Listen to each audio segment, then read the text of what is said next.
is almost done, and we can see the Cuirassiers are gonna commit into the fray. Can they swing? Yes, they swing, and that's the problem with Cuirassiers. When they start swinging, it's big numbers going up, and we can see more Cuirassiers coming at the top, 4 more, and that's gonna be a cleanup here. Still alive, wailing away on the Janissaries, and the frigate is alive. Frigate Reinforcing fire, and there's no 3 galleys on the way from Julian. Is it being sent right now? He's got to get these out. There they are. The 3 galleys are going to deal with this. 6 Canyon from the Warheart as well. Villagers tanking, Tomahawk, Big Bus, and being caught. This is a massive cleanup here for Ace. Yeah, this is dire from the. He's just lost his entire army. Problem here. It's going to be a huge problem to deal with. Just like the Mavericks, they're tanking so much damage, and they're dealing so much damage. On top of this, Janissary is moving forward, and look at all of that blue. Just the sea of blue there, dealing damage. It's finally the last spy goes down, but was it too much to deal with? Has he done too much damage? Come on back as well. I'm really slaughtering the rocks as well. Oh my god, there's so many +10s. The Urumi are still there.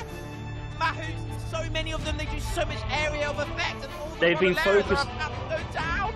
The Yumi's been focused down really well, actually. However, the rest of the Mahouts down. It's just skirmishes underneath, and what the trade XP in the way for India. Intervention coming behind. Most likely Britta Musks.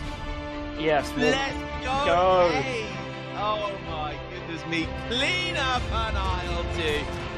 5 red crews are also coming in from the consulate, but I doubt that's going to be enough to deal with this whole mass of skirmishers, gendarmes, war elephants, and dragoons. But if that's not an overclock, then I don't know what is. No, oh my god, these bombards taking shots on these dots, and you know, these dots are not going to survive the ordeal. They're just going to try and take as much HP off of these bombards as possible, and oh my god, only 1 bombard goes out. It's taken us 20 minutes to get here, but this is what we came for, baby. This is what we came for. Let's take down 2 bombards when you lose 3 bombards still alive, but a surround trying to come in from Ace right now. Ulans are running away, and the bombards are focusing on the skirmishers right now. Let's see these big shots coming in. Oof, okay. That wasn't as big as I expected, probably because there's Jaegers there and they have more HP than regular skirmishers. The Culverines, oh my god, that shot was humongous right there.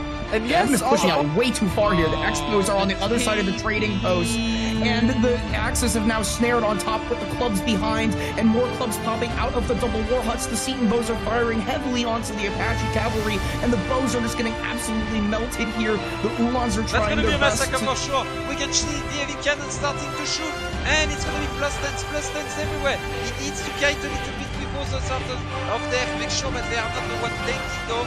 The force cannons are going to keep breaking some damage behind these, all of the revolutionaries. Wait, Chinese. Oh, that was a good connect right there. That's the game right there.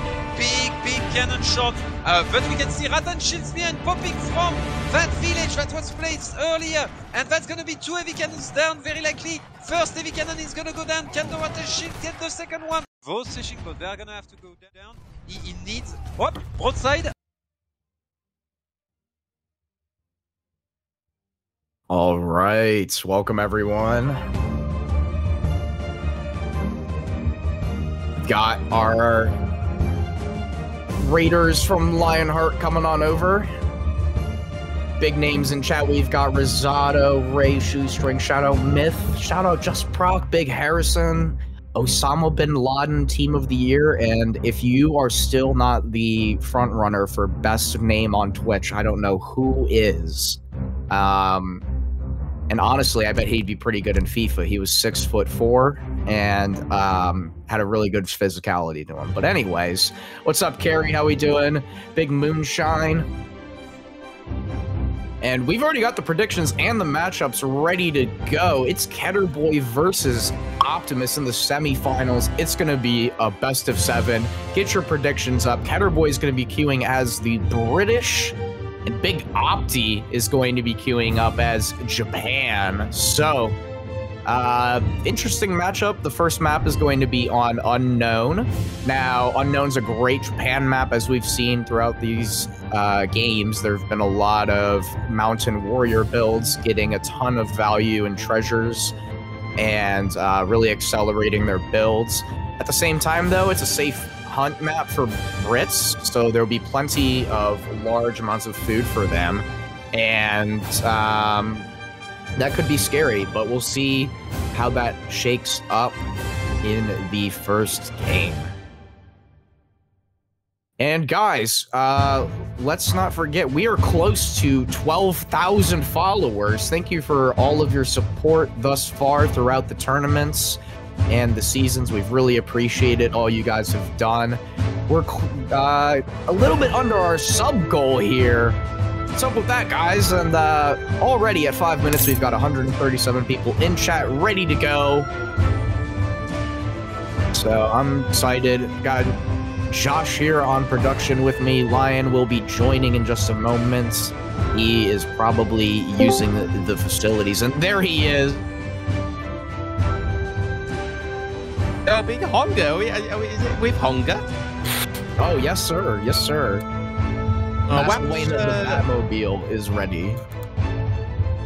What happened to Shark Dad? Just some, like...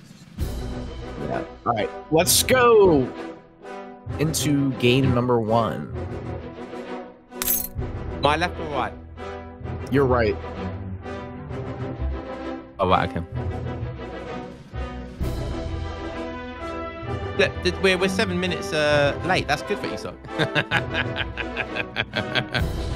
I think that's kind of early, you know, like, to be early is to be on time, to be on time is to be late, but with ESOC, it's... There you go. To be about 10 minutes late and a bunch of banter into it and kind of just waiting for the matches is to be on time. Amen. You do what you can. You do what you can. Yeah, it's good to see Josh, Big Josh on the production there, so it should go nice and swimmingly. Speaking of subs, thank you Spanky forever gifting the sub to Harrison, Big Harrison. Yeah. I know you guys are in a bit of a lover's quarrel over there, but shout out Spanky. How you doing, everyone? It's a Lion.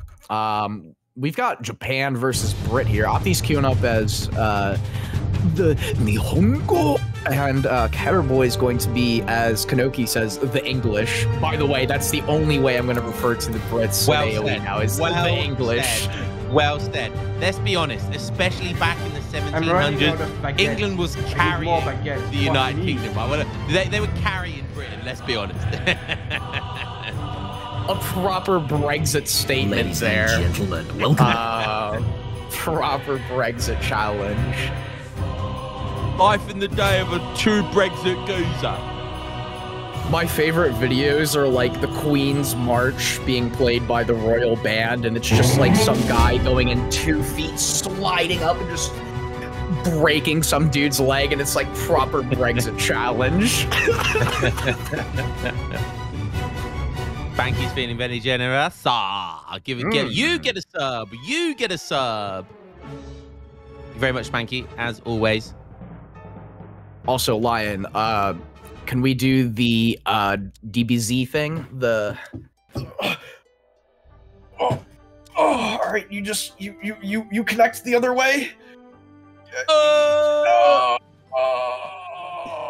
I'm going the wrong way. Wait, I'm also in the wrong way. Oh, okay. Okay, there we go.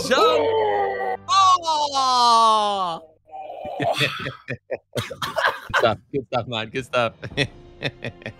Both just the wrong way. So you had to be there. Private joke. You had to be there. You had to be there.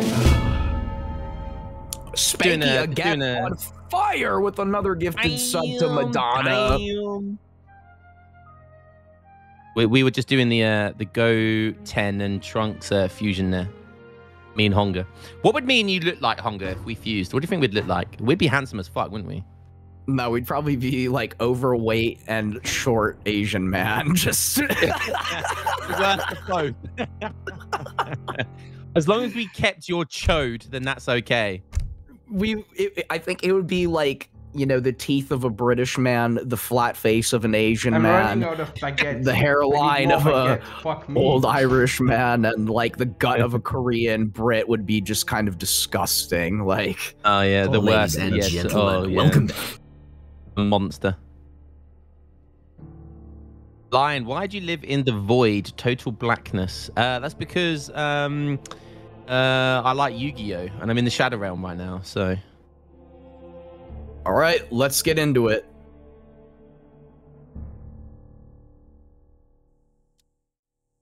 Lion, if you'd like to take us underway. Okie dokie, we are in... What round is this? Is this the semi-finals? Yes, sir. We are in the semi-finals, and that shows you how much I'm keeping up with these things. Bro, I come... Josh just... he cracks that whip, and I just bend over and say, yes, sir, give me more. I will turn up on the day.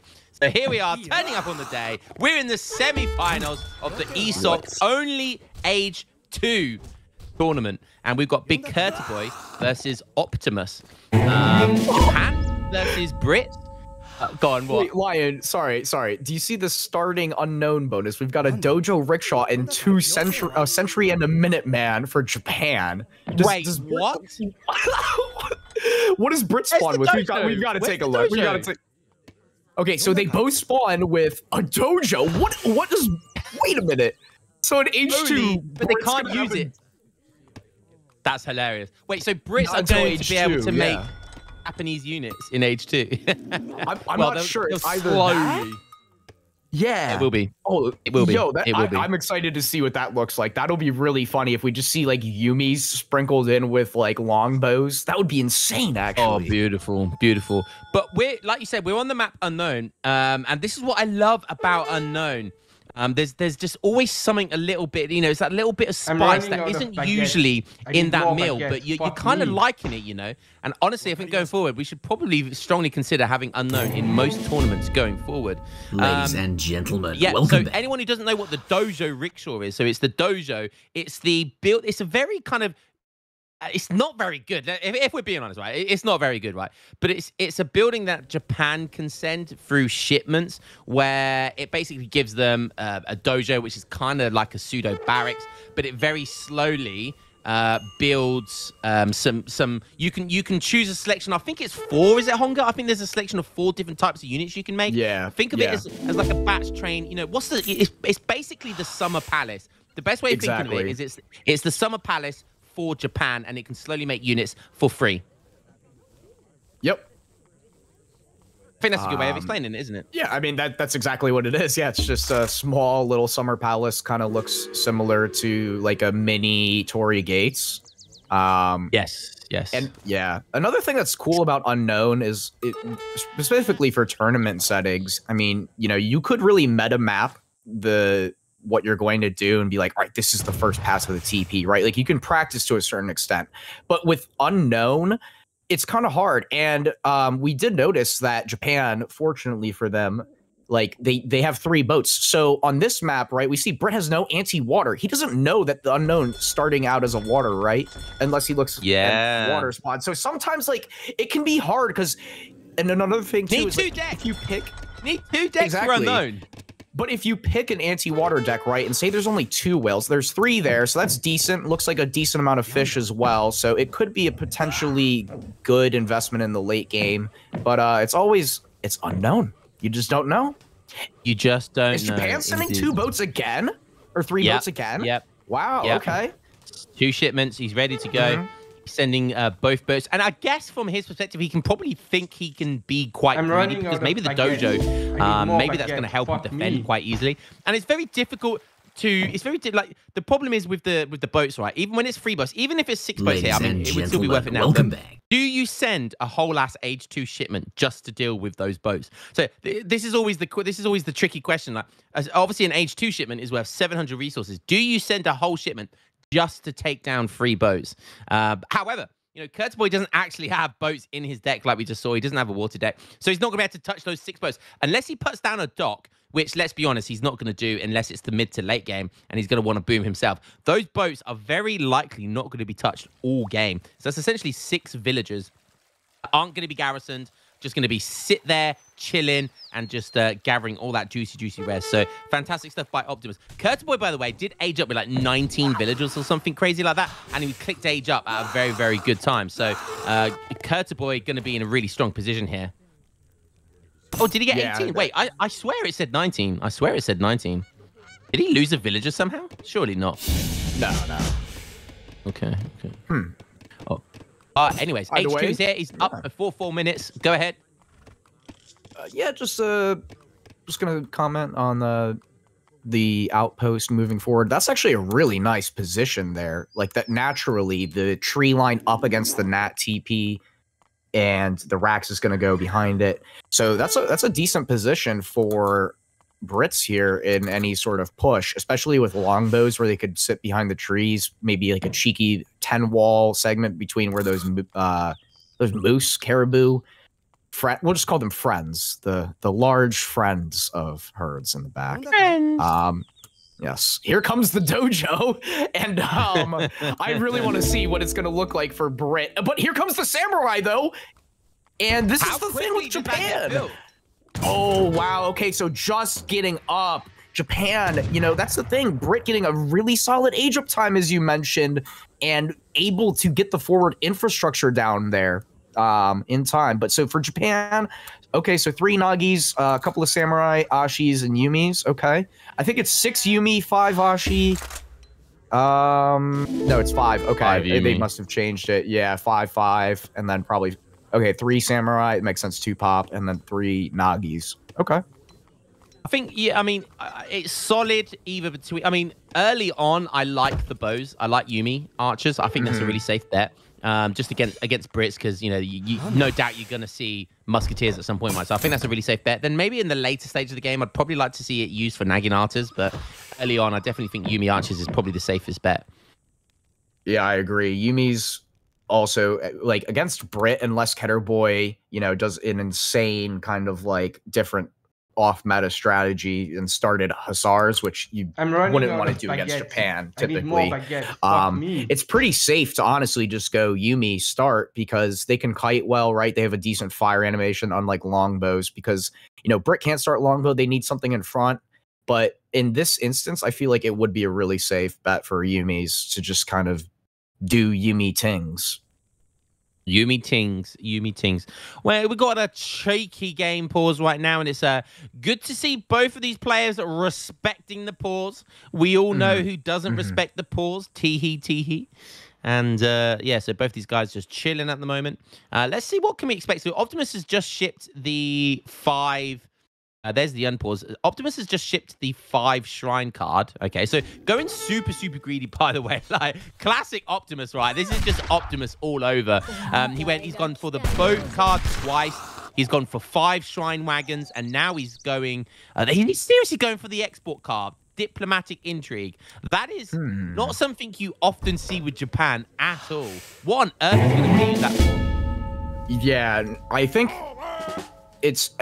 so I doubt it's going to be port, right? Because he already sent 5 shrines, and typically port is if you're going to be doing Kami or sending 600 wood for the cheaper buildings. I doubt it's going to be Spain, right? Because the Spanish one only really provides you faster XP and whatnot, and there's not going to be as much value throughout this game with only Age 1 and Age 2 shipments, right? So that leaves Japan, which could make sense going... Yeah, so he does go Japan. Okay. Yeah, and he's going into Bushido Principles here for 10 batching units. Oh, no, okay, so it looks like he misclicked. So he's going to be adding in Shinobis. These are really nice units. High siege archers, and they have similar fire animations to Yumi's. Higher speed, they can also go invisible. Really solid unit. And it looks like Ketterboy here. So Ketterboy is going onto Nakis here. So he's going into a little Musclo Naki Brit Naginators incoming. There's a first time for everything. Wow.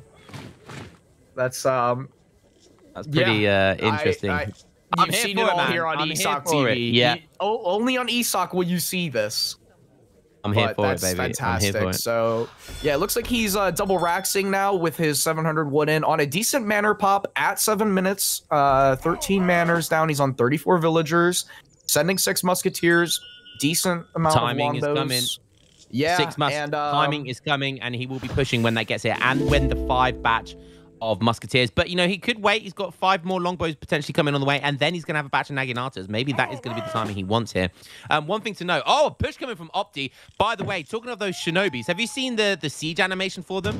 If anyone wants to see the siege animation, it's absolutely hilarious. You want to pause and you want to zoom in, because they fire like paper bombs or something. It's like it's got like bombs attached to the bow and arrow. It's absolutely hilarious. But Opti, actually the one being the aggressor right now. He shipped a Daimyo, and in it comes, and he's being the aggressor here. I love it. He's got this a really is so nice dangerous, though. of Musk and kind of Yumi or pseudo-Yumi type units. But yeah, like you said, it's going to be risky. I mean, all about the Naginatas coming out for Brits. We see Naginatas from Brits right now. The Daimyo doesn't want to get killed here. And look at that, 5 Yumi coming, 5 Ashigaru coming in. But as is 4 Musketeers, it's going to be close. I have no idea which way this is going to go. A bit of a villager pool there as well. Nice. The longbows are going right now, and they are doing so much damage. The Daimyo too. The Daimyo goes down. Oh. And Huge mistake. Just pushed way too far in. The reinforcements are literally behind him. He's also trapped in a TP. There are some awkward pathing issues with some of the units there. The longbows are just going right now. There's no cav coming from Japan, it doesn't look like. Go on, 3K score lead for Caterboy. Minutemen being called now to finish this up, and that is a cleanup down the trading post aisle. That's really nice. That was a nice fight for Caterboy. You saw there, he picked his right moment, and look at that perfect reinforcements coming in. He has to go through the outpost once again. Musketeers going on melee. This is just really nice micro here by Caterboy, not making any mistakes whatsoever. And you saw there that fight, he took it so well. And like you said earlier, right, Honga, about this kind of, I saw the TP, the kind of TP foundation with the outpost, the dojo, the barracks. It makes it very, very difficult to push in there because it's so narrow. It creates a huge choke point. And what Caterboy did, he just baited him in, and then drew him all the way almost into the TC range of Brits. And then that's where he took the fight, and it was absolutely perfect. Here comes some more reinforcing Nagis on the left-hand flank going through the trees. Let's not forget, Nagis have a huge range resistance compared to other cavalry, and they're snaring now onto the Ashis and the remaining Yumi. The Explorer is now down, and he's only on 90 mana, or excuse me, Shrine Pop, so his remass is going to not be as strong as Double Rack's Brit on around 40, you would assume, villagers around. It's almost like he forgot about the Yumi. Yeah.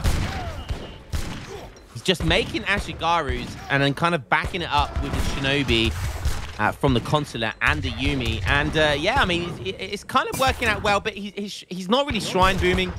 He's not on a great, fantastic boom here. He kind of went for a bit of a villager boom with the boats as well. So he's on 34 vills, which is okay. But yeah, I mean, this is looking really good for Caterboy. He's 3K score up. Can we have a quick switch over and see how many villagers he's on? That's going to be a big indicator here. 46 villagers. I thought it might be on a little bit more, but 46 is obviously better than 34. So, yeah, looking really, really strong here for Brits. So the problem for Optimus is how he's going to deal with just mass longbows now. Like, now the big kind of tempo has kind of been drained out of him. Problem is going to be the longbows. Yeah, and he's going for a second Rax here, sending Ashi attack.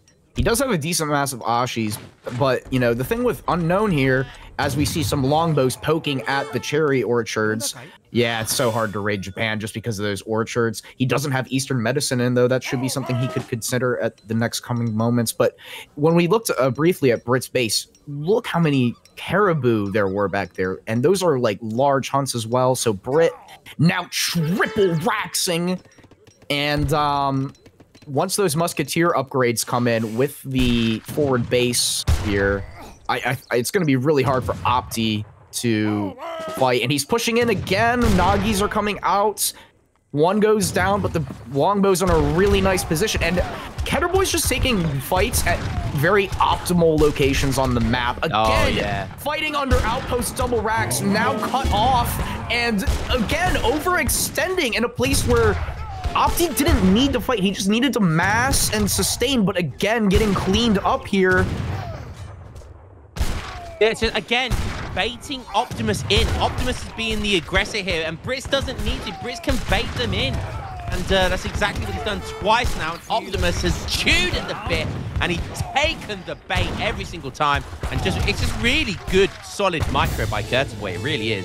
And wow, game 1 over just like that. Making it look easy against my boy Opti. That takes some doing.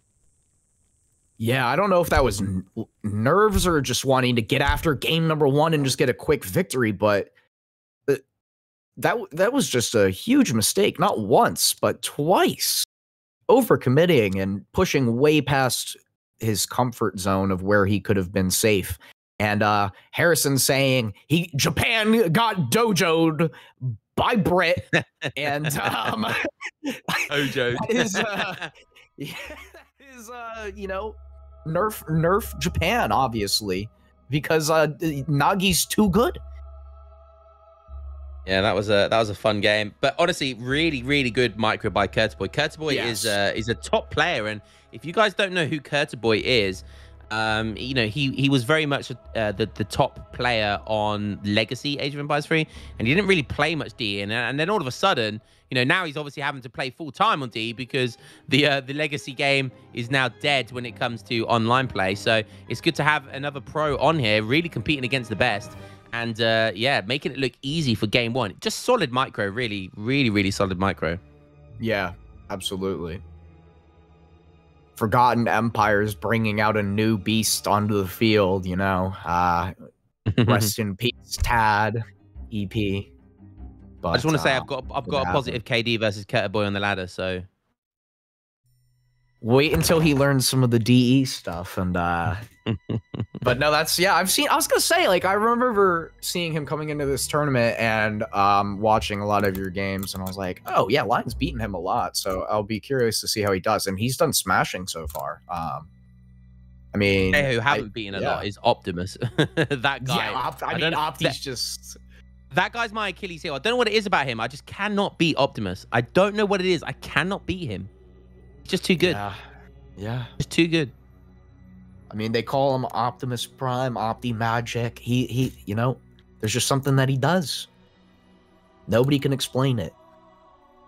You know, lifting hay bales during the day, planting crops in the mid-afternoon, and crushing lows at night. Guy's a machine. He's such a machine.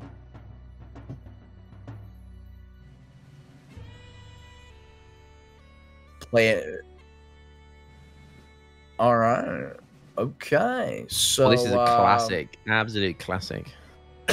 Now, you know, traditionally on the ladder, the reason that many people consider Russia to be low Bob is because auto exists.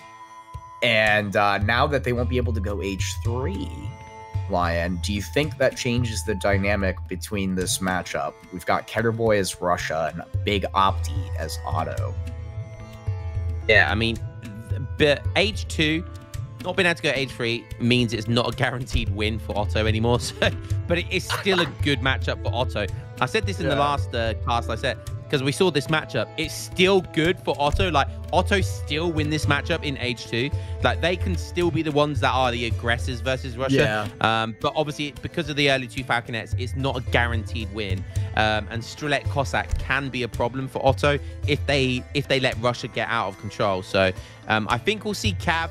Cav is definitely key in this matchup. Early Cav as well. So I reckon that's what we'll see from Optimus here. But it depends. What map are we going on to here? Finland. Okay. So interesting. Yeah. So a bit of water mixed in. Yeah. Well, I'm calling it right now. Right. I know exactly what Optimus. I know exactly how he plays, and I know exactly why he's gone for Otto here. He's going to go for Water Boom, and he's going to get the torps from the TP, and he's just going to be one greedy motherfucker. Yeah, the thing is I was gonna say, I feel like Otto, a lot of people in chat and over the past few months have been saying that Otto would be a great pick, you know, Jan Avis. But something that people have to remember is Otto doesn't unlock the mosque tech to create more, like a significant amount more villagers until H3, right? So they're kind of capped. But on a water map, you can kind of surpass that by obviously creating fishing boats. But anyways, welcome back, ladies and gentlemen, to game number 2 in this best of 7 of this Age 2 only tournament brought to you by ESOC. I'm joined here with Lionheart, the GOAT of age content, and we've got Careful Big now. Opti versus Ketterboy. I know Ozzy Drongo's shaking somewhere in Australia hearing that comment, but Clenching his fist. But yeah, and unfortunately, we've got Otto in blue and Russia in red. Little, you know, Otto's got to be red, man. Not happy about that. Bad color micro. Very, very bad color micro. If we look over at Otto's base on that coastline, I see a couple of little dots. And there we go. It's a dock in age 1 by Otto. And he's making a couple of boats here. Got all villagers on wood, sending 3 vills now. So, yeah. We're seeing the Korean, baby. Yeah, all right. We do see Hunger. 2 galleys, improved warships. Okay. Yeah, Hunger, join me. Give me your best high R. All right, ready? 3, 2, 1. Hiya! Oh, your mic. That was too much for your mic to handle. Did it cut out? Yeah. I gave a really solid 7.5 out of 10 on that one. Oh, so, yeah. I mean, I could hear I heard the ending. It was definitely sexy. It was definitely sexy. Yeah. All right. Okay, so let's do some analysis of this game. We're seeing the Karim start here by Ottoman. Which is fantastic, which is very, very strong. Can we just double check the natives, please? Joshua. We see the House of Vaza, so that's exactly what Optimus wants to see. The House of Vaza. I'm not sure what the other one is.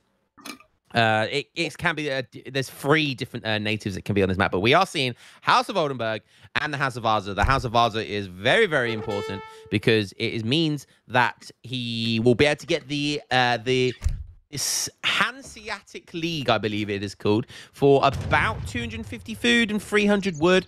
So around 500 to 550 resources. You can get those 4 torps, which do pay for themselves very, very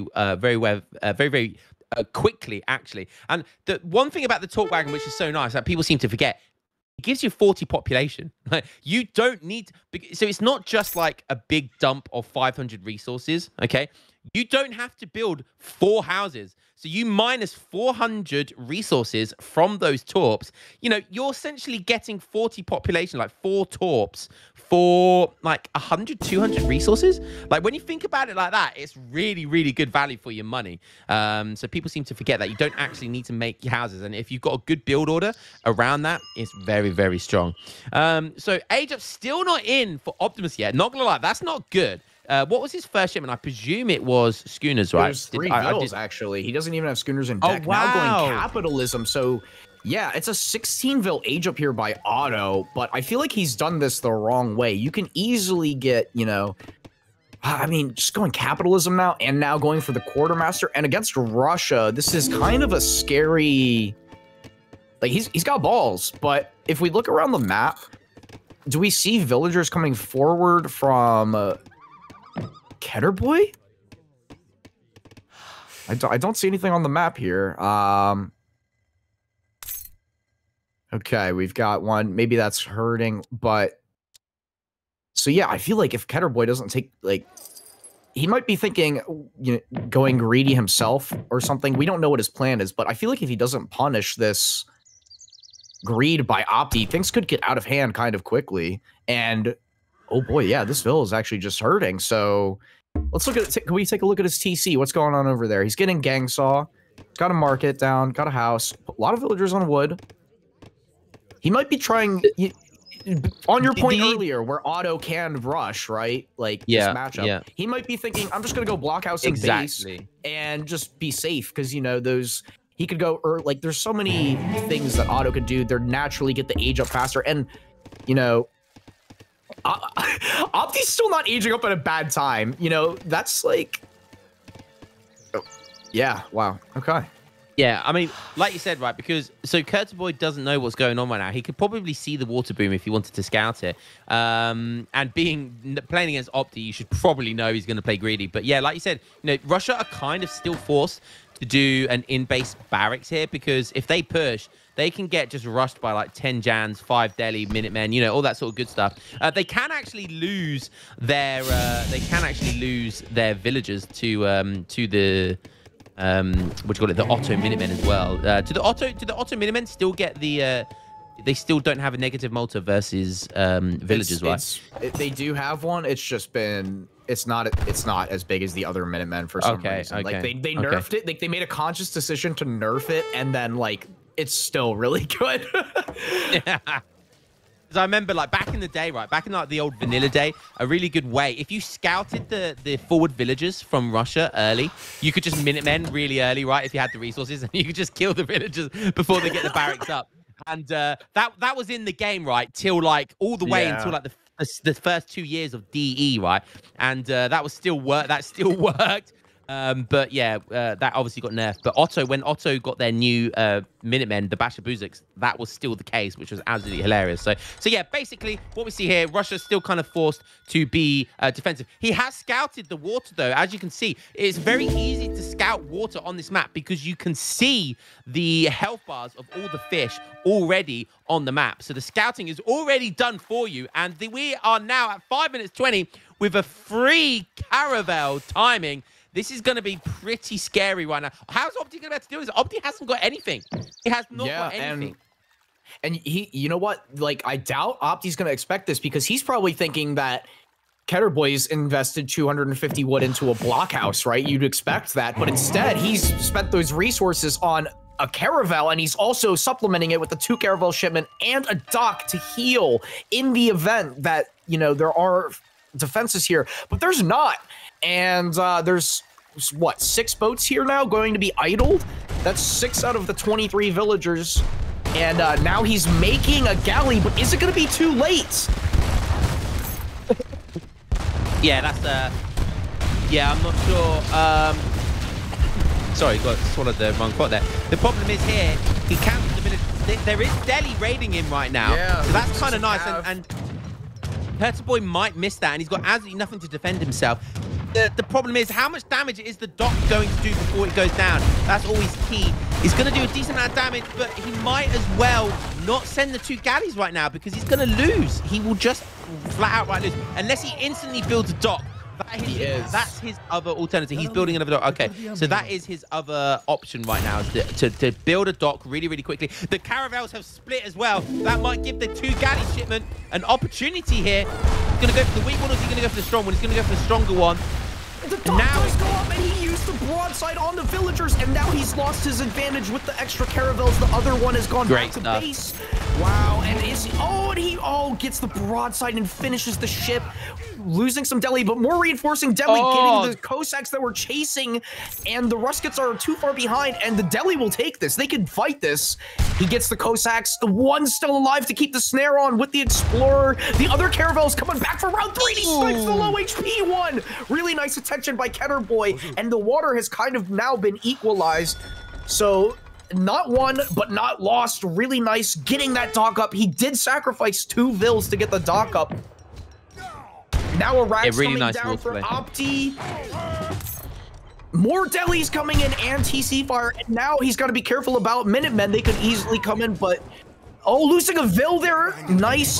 This Russian Explorer got so much value snaring. Is he going to get the Vil? He does. Nice commit. I would take 2 villagers for 5 Ruskets all day. Nice.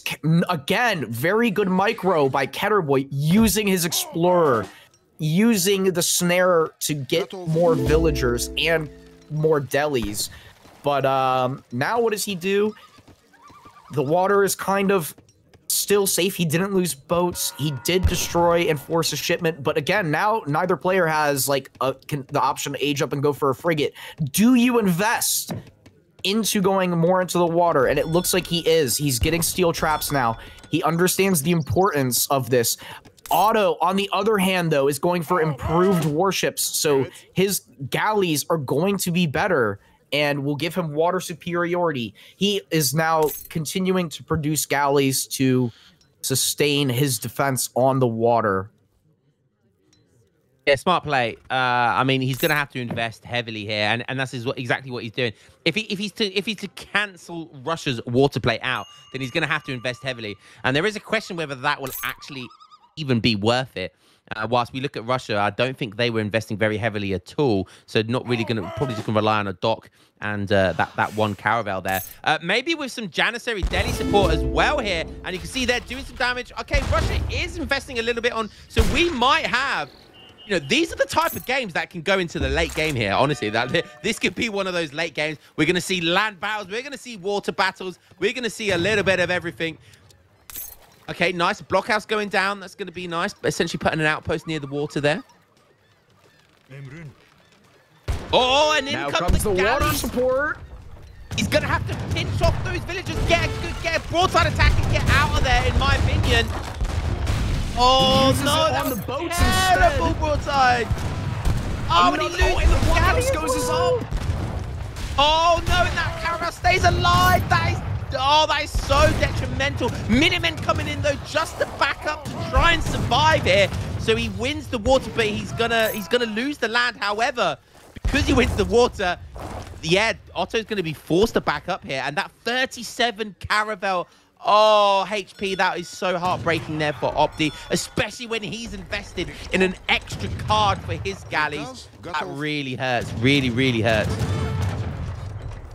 The thing is there's only Strelets here and a couple of Ruskets, and that's a lot of cav. This is a scary amount of reinforcement. Huge reinforcements coming in, and like you said, there's only Strelets here. The Ruskets are all about down now, and that Delhi reinforcement and the Janissary reinforcement absolutely sexy right now. This is I thought it was looking pretty good for Kurtaboy, but all of a sudden, this huge tempo shift on the land here, looking really, really solid. For Optimus. TC, 26 of 32 villagers are idle, and he's just only got food. And as Russia, it is so hard. Being idled is so much harder against you because you have to batch train. You can't just queue one musketeer and then try and get the rest of the units, and everything has. And the blockhouse is gonna go down, it looks like. Yeah, those Strelets gonna come out. It's gonna be close. He wants to time it with the Cossacks. TC fires on the Delhi. It does go down. Huge stuff there for Opti. Honestly, those 10 Strelets not coming out is really, really good because they could micro. But he's got, oh, did those 10 Strelets? Okay, maybe they got built from the other blockhouse. That's interesting. He's got 20 on the way. But yeah, losing that blockhouse really, really hurts.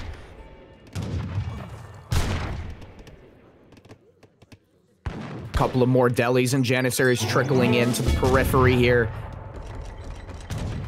Oh my god, those delis looked way faster for a second. I don't know what that pull trick was, but that was that was weird. Opti's a drag boxer as well, so you know that was a huge drag box pull. Trying to use the caravel support, but the thing is you know, Opti knows he just doesn't have to go to the shoreline, and he's kind of safe. And he's just going to start sieging down houses, and this is really going to hurt as well for Russia. Just given that, you know, for Strelets, if you want to make Strelets, you got to make a house. And now he's popped, sending 700 food right now. Yeah, he's pretty desperate. He is pretty desperate. He doesn't have any anti-cav. He's using those Cossacks and almost TC fire as such, and his cavalry as his kind of anti-cav, if you will. More Delhi just pouring in. Those torps really, really booming here for Opti. He's got those boats as well, which is just the icing on the cake. More Delhi coming in. And like you say, he's going for those houses. Smart play here by Opti because he hasn't got that much wood. He needs to try and balance wood for the water, caravels. Strelets obviously cost wood. Houses cost wood. So really smart play there by Opti just to constantly keep crippling his opponent by killing those houses.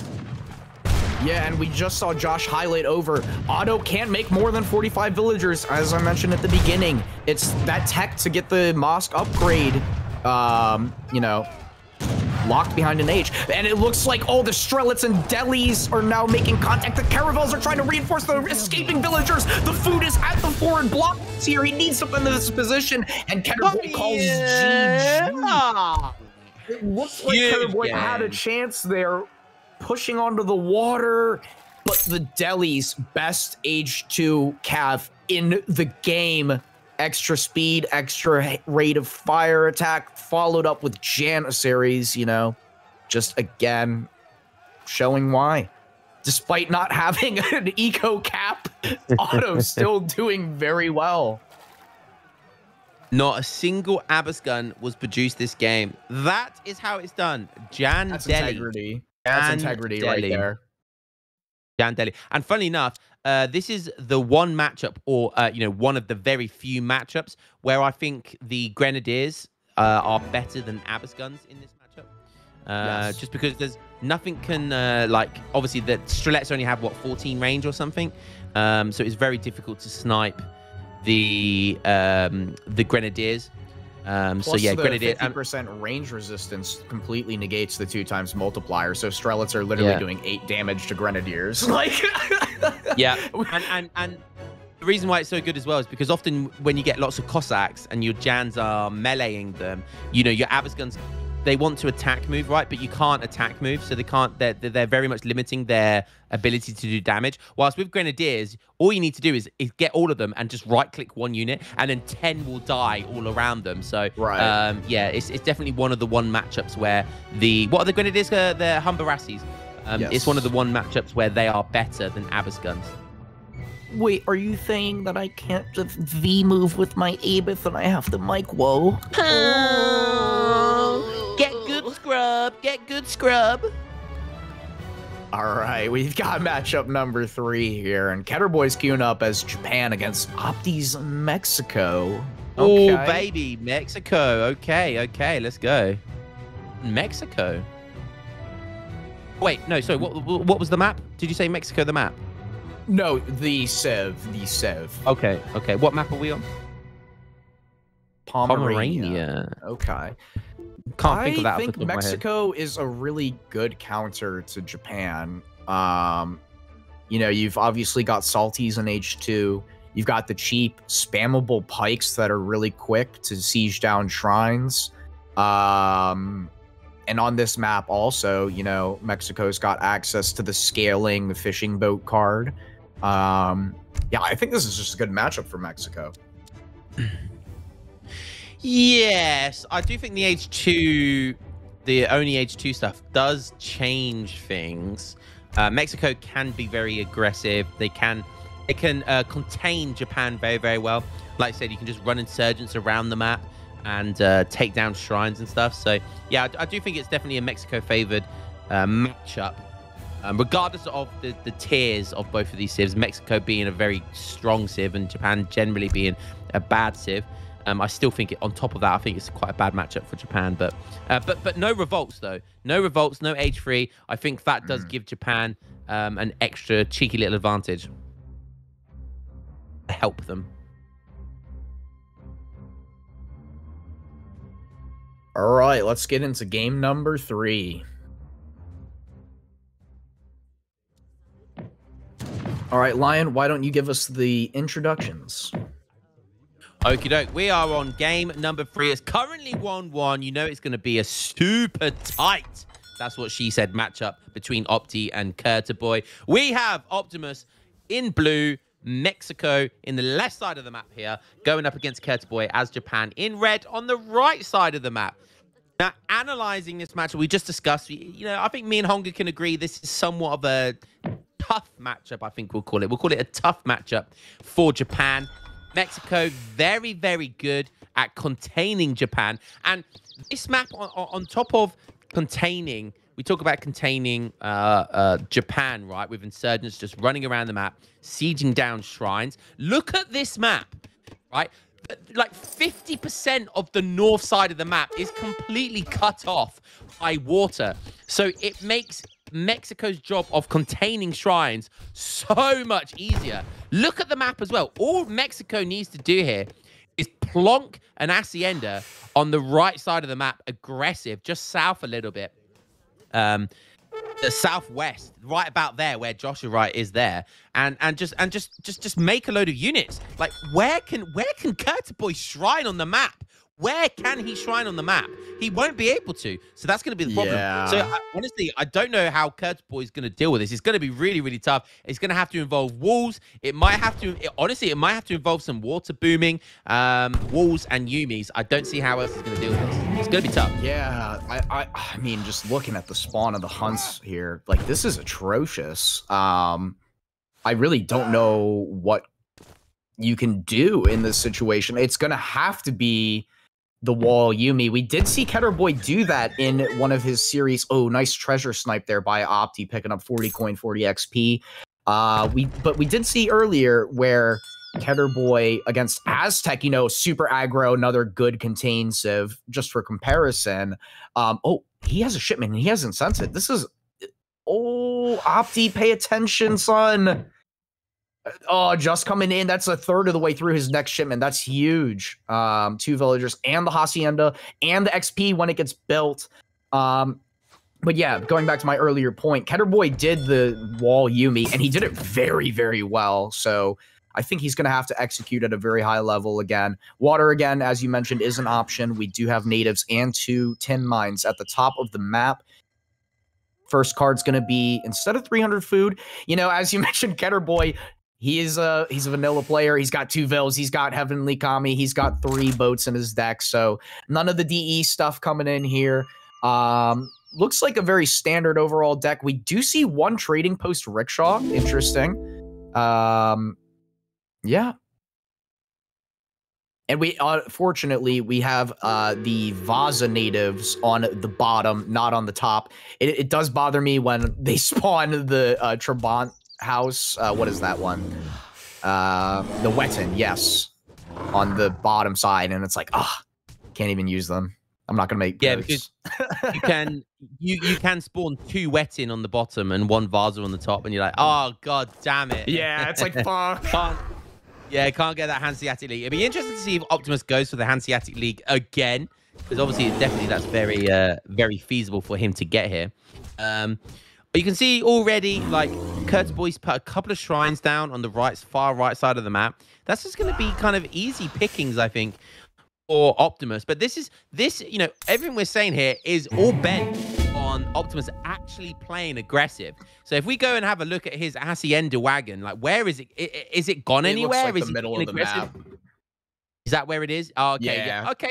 So playing it a little bit safe. Playing a little bit safe. Honestly, could have been a lot more aggressive than that, but he's still controlling a large portion of the map. So I think that's absolutely going fine. for Teshogu Shrine, and you know what? Like, look where though. Look where. Yeah, it's holy crap. That is holy crap. I would have. Does he see the 2 hunts in the back of his base? Because I feel like that would be so much safer for him. Oh, he only sees 1. Oh no. That's huge. And it's out of TC range, and this screams Insurgent Rush. Now, I think he's doing this because he's thinking to himself, right, I don't have many safe hunts on the map. I'm gonna need pop space, and the Teshogu Shrine will give him 200. He might be thinking, I might need to go early Japanese consulate and get some, you know, shinobis or something out. Or he might just go with the port consulate into the boats from the export that he's given upon Asia. So yeah, it's going to be interesting to see what he does. I bet you know, with this contain, Opti's got a really nice chance for Stagecoach here. He's going up with Michoacan, so he's going to get that scaling card. What a good card that is. And the XP line of sight tech as well. Did Hongpa just say Teshogu Shrine would give 200 pop? Sorry if I did. I meant the extra 20 pop in that instance. Misspoke. Interesting cathedral placement. It will be able to heal the Hacienda. Maybe he's just doing that for line of sight, you know, in case any Aji raids are coming. But I feel like if he's doing it for line of sight, surely on the water or near the coast would be better, because you've already got the Hacienda kind of covering the middle. It just feels like it neither here nor there. You're the better Mexico player. What do you think? Am I off in that assessment? Honestly, That is one random ass church. That's one random ass cathedral. Honestly, I'm guessing it's just in range of the hacienda. He'll probably sit his barracks in between the cathedral and the hacienda, so that's within range as well. So that's my guess. And like we said, oh, you called it there. You called it. I called it, man. And you can see there, look, the Hanseatic League already coming in, and he clicked it before he aged up. That is insane. I didn't know you could ship that. You could click that age up in H1. I did not know you could. Yeah, I mean, do that tech. Wow, it's never been that integral to my age game plan that. Oh man, that's hilarious. We do see 600 wood coming in for Ketterboy. Forward racks coming in. Now, I think it's kind of interesting that he has the forward hacienda and he shipped the racks from his TC, and you know that could be because he's scared of the samurai, but. Yeah, that's true. Oh, that's very true. Why is he building a house here after shipping the torps? That just seems a little, I don't know. Yeah, I'm not sure why he built 700 that. wood. That's not good. That's not good. But he feels like that could be early steel traps, right? Like, I mean, surely he's on 50 pop here. Like, unless he's just going for pike, which I hope he's going to be doing for the inevitable shrines. He's going soldados. That seems so strange to me, but, you know, fair enough. They'll do fine against pretty much everything. And again, they're also high siege units. So they'll do fine with shrines. It's just if Yumi start. Yeah, I mean, they're a very expensive, potentially vulnerable unit. And they're not particularly a great early game unit, but they are a very good. They're one of the best units in the game, honestly. Like late game, they're insane. But an early game unit, they're not, and the main reason is because of how much they cost. Obviously, 2 pop, and they're basically almost cost as much as a cavalry unit as well. So very, very expensive. And opening Yumi here as well. We see the walls. Look at that, very, very nice wall. That's a beautiful wall. That's a PNG frame right there. I mean, he has perfected the colorless wall. Oh yes, Kanisi would be proud. Nisi would be proud. So yeah, he's gone for the port constant. So again, playing very, very standard. We do see a dock go down. Interesting. We're seeing a dock go down here. That's brave. That is very, very brave. He's obviously scouted. He's obviously scouted Mexico. He sees the TP. He saw where the church and the barracks went down. And so he obviously feels like Opti's going for quite a greedy play here. Ketterboy, no. He thinks there's hunts up there. He must think there's... that's just GK shaman knowledge, or rather a lack thereof. He's going to bring that up there and not find anything. Where the herd's gone? Doi. I only play vanilla.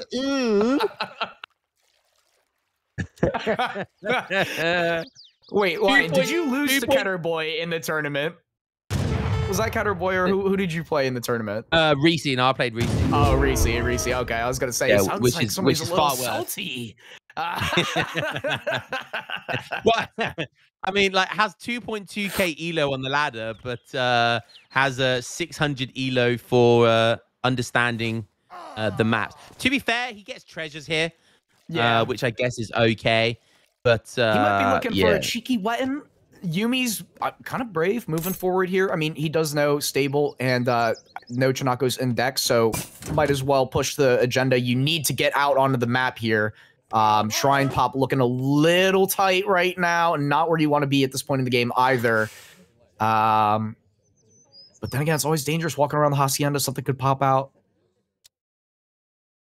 Yeah, that's scary. Salty doors on the way. So look at that massive salty doors out of nowhere. Yeah. And Stagecoach on 2 TPs as well. Like, this is looking really nice for Opti here. With the torps, I mean, the massive Yumis, like, Yumis do really well in skirm wars. I mean, I wouldn't be afraid if I'm Ketterboy now, as he sees popping out skirms. But then again, the flag could be placed down, and he does place the flag down now. He's got it back up, getting a nice combat boost on his units here. Now he's going into double soldados here. Yumi's doing their best to kite. I mean, that flag feels a little bit like a waste. You know, Ketterboy was already on his way back.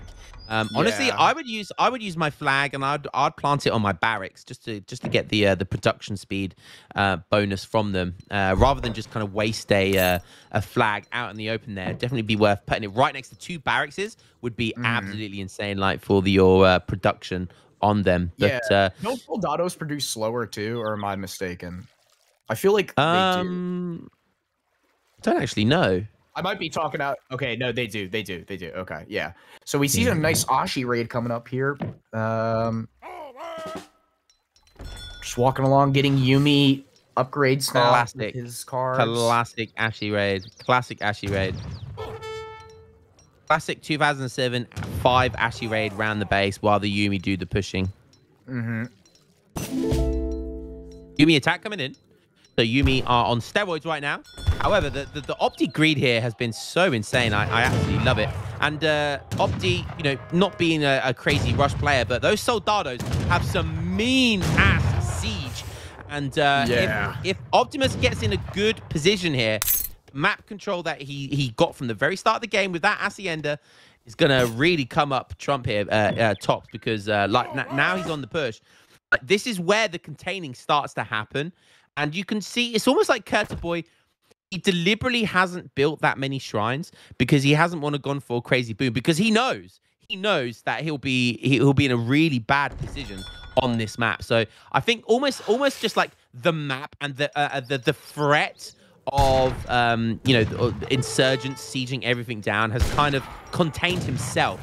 Kurtaboy's kind of contained himself and had to play differently, like had to kind of do a whole different ass build order, and that is what we can see with the early dock going down here for Japan. So yeah, although on the other side to that, maybe Optimus has missed his opportunity and he's allowed Kurtaboy to kind of get himself in a really good position where he can hold on to the map control here, and he can hold on to those herds, and he can hold on to those shrines. So it's going to be interesting to see how that dynamic plays out here.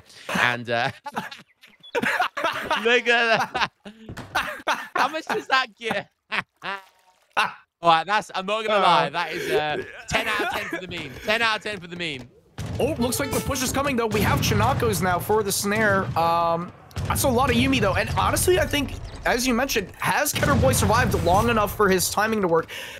Daimyo's going to come in, too, to buff all of these units standing under double racks. He's going to have to get all these Yumis out. That's going to be really important. Maybe some sentry timing on, and the positioning is very nice of his units now. Villagers are kind of standing there taking damage on the berries. Oh, look at the soul paddy. The Yumis are just going absolutely gorillas here, shitting on the soldados, and the Chinakos aren't doing anything, and the sentries pop onto the Chinakos, and Yumis are just going to stand and fight. They don't have to worry now. They are going to do so much damage here, and Opti getting wrecked. Insane. The Soul Daddies wanted to move forward there. They wanted to be in range of firing because they hit like trucks, right? But again, like the first game, Kurtaboy's micro, it's like his positioning is just so good. He makes it look so easy. Baited him, Optimus in once again. Optimus clearly thinking he still could have taken a good fight with the Soul Daddies, because you look at the Soul Daddy attack, it is a lot. But when that Daimyo came out, oh goodness me, those Yumis, they are like Legolas on steroids. And that was just an absolutely insane fight there for Kurtaboy. So once again, really good movement, really good positioning, and just baited Optimus in. And Optimus again took the bait, but maybe a timing switch coming here. The Navajo are about to come in, as is the insurgent tech from the cathedral, and that's going to give him probably about 10 or 11 insurgents there. Maybe that might be enough to change the game here. We'll have to wait and see. And Ashi's, meanwhile, raiding, getting a lot of good idle time there for sure, it looked like. But, yeah, these skirms are going to be coming in for reinforcements. The insurgents, meanwhile, sieging some of the shrines that Kurtaboy started to place down. Yumi's doing a really nice job, though. Like, they can just trade like this all they want. And, you know, he's behind his wall now, losing a couple more vills. The Daimyo coming in, and he's going to just say, fuck it, we ball. I've got a ton of HP in attack. What are you going to do about it? Nice pull trick, though. The Pike's coming forward, and look how fast they came forward, forcing the Daimyo back. Yeah, that's But the look at this, Mike. Look at this positioning, though. He's having the Yumi's tank for the Ashis, and the Ashis are staying alive, right? You've got the skirmishers with range resistance. Ashi's still in range doing damage, but not dying for the inevitable cav switch. So again, really nice micro. Mid-map dot coming down, but is it too late? Is it too late? 5 Yumis coming in, double raxing Ashis now. That Daimyo bait was so good. Such good micro with the Daimyo, and it just tanked so much damage. It snared the units. And again, Curtis Boy's micro has just been absolutely on point.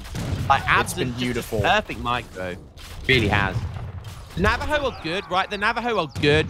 They obviously specialize in killing villagers, and they are a skirmish unit, but they have quite low range. I mean, 16 range is okay, but they only have 11 ranged attack. So they it felt like a desperate shipment there. It felt like something to fill like the gaps because he just lost all of his skirm mass. And the thing is like they're not going to be able to get much against Japan. He's got walls, and berries are again really hard to raid. Taking a really nice poke here with his Yumis and just sieging down the hacienda, getting 240 XP. So really nice use of his Ashis there, and now he's got a sizable mass again where he could take this. And nice. Again, pulling the skirms forward in front to take the attack move, so his Ashis stay alive. It's just it's very kind of counterintuitive, where you kind of want, as you mentioned, like your heavy-hitting musketeers to get in range to deal damage, but at the same time, you need them alive for siege and anti-cav. And he's just managed to keep his mass alive. Yumis are just on crack now with the Daimyo, with the attack, with the Japanese consulate, and now adding in Nagis. This feels like this could be the nail in the coffin. Ketterboy up in score, has successfully cleaned the forward position, and will now again be able to shrine, and now he's taking one of the TPs for himself, and he's able to push onto the stagecoach, and now he's sending Ashy attack. Like, this is just going very, very well here. Yeah, and his mic has just been on point. And there gets a point with Japan where when they get a certain mass of Yumi or Ashi, it kind of just feels so difficult to beat it. Because this is where Japan wants to be. Once Japan get to this stage of the game, it's so difficult to beat them back. Yumi are so good in mass. They have an insane attack animation. They have a higher base rate damage than other skirmishers, so they trade well versus skirmishers. Cow is on the way. Oh, I'm not allowed to call it Harrison's mum anymore, so I think I might have to change it to Revnak's mum. So Revnak's mum running away there, just about getting away with it. And, but yeah, 2 ships coming in as well, because you can see there are a load of boats going on, and it looks like, yeah, there was a caravel, or sloop rather, that was doing some damage on the water, but yeah, cleaning up shop there once again. Curtisboy just having an answer for everything. Let's switch back to the land battle, because it is kicking off. Oh, but 2 snooze getting popped there. We can't look because there's a big fight going on here as well. He needs to plant the flag if he has it, but I think his explorer's down. That would give him a nice advantage, but he doesn't have it. He's forced it back. The Ashigaru are still raiding at Optimus Prime's base. He still hasn't dealt with those 5 initial raiding Ashigaru. Naginata's coming in here as well for icing on the cake.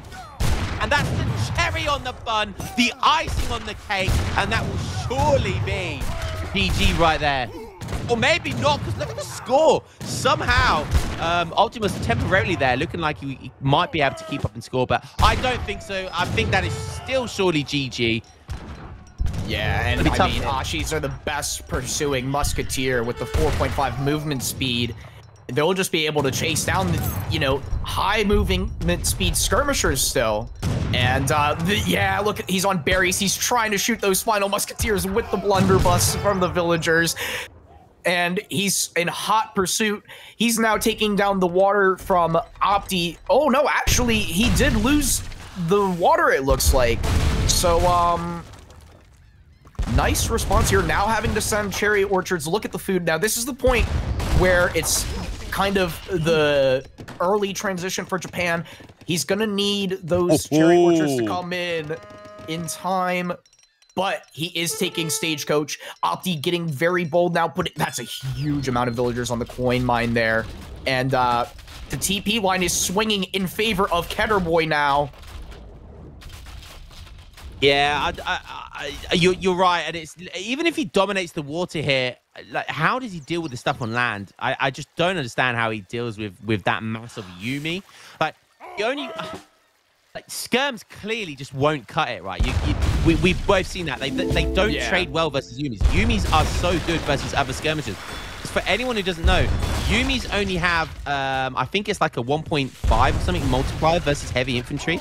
So as a result, they have a higher base rate of damage to kind of do the same amount of damage as normal skirmishers do versus heavy infantry. But that means, as a result, they have a higher base rate and therefore trade well versus other skirmishers.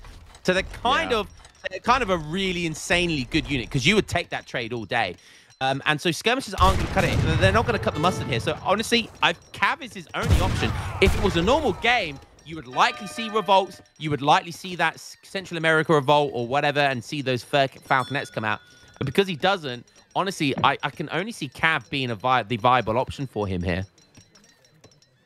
No, I totally agree. But that being said, with the Cav switch, right? Like, you've got upgraded Ashis. You can, and, you know, now that Ketterboy's kind of in that three-piece comp as well, and he just calls GG. Yeah, wow. Just calls it. Yeah, that's interesting because I mean that feels like a bit anticlimactic because he might have had the water there. Can we just have a quick look at the water? Because I mean he's got 3 sloops there, right? Yeah, and there's still a decent amount of fish. Like I feel like he could have pushed that. And let's not forget, there's coin mines up at the top as well. Like he could transport those vills up there and get another 5,000 coin. But yeah, no, I mean, I think just he understood that there wasn't really a solid win condition for him at that point in the game that was feasible. And yeah, Ketterboy losing some vills from those earlier pushes. And I mean, it actually looks like never over till it's over. Yeah, we're in a tournament. You know, we're in a tournament, right, and right. You know, Kurtaboy can make mistakes here. Kurtaboy can make a mistake, and that's when he gets back into the game. Honestly, look at that. It's never, guys. It's never over. Yeah, that was not over. Yeah, Yeah, and the scores were really close as well. So I mean, he could have just bided his time for a few minutes and then potentially done, as you mentioned, like a Cav switch or just something different. But yeah, it feels interesting. He didn't even try and take a fight there. It is what it is.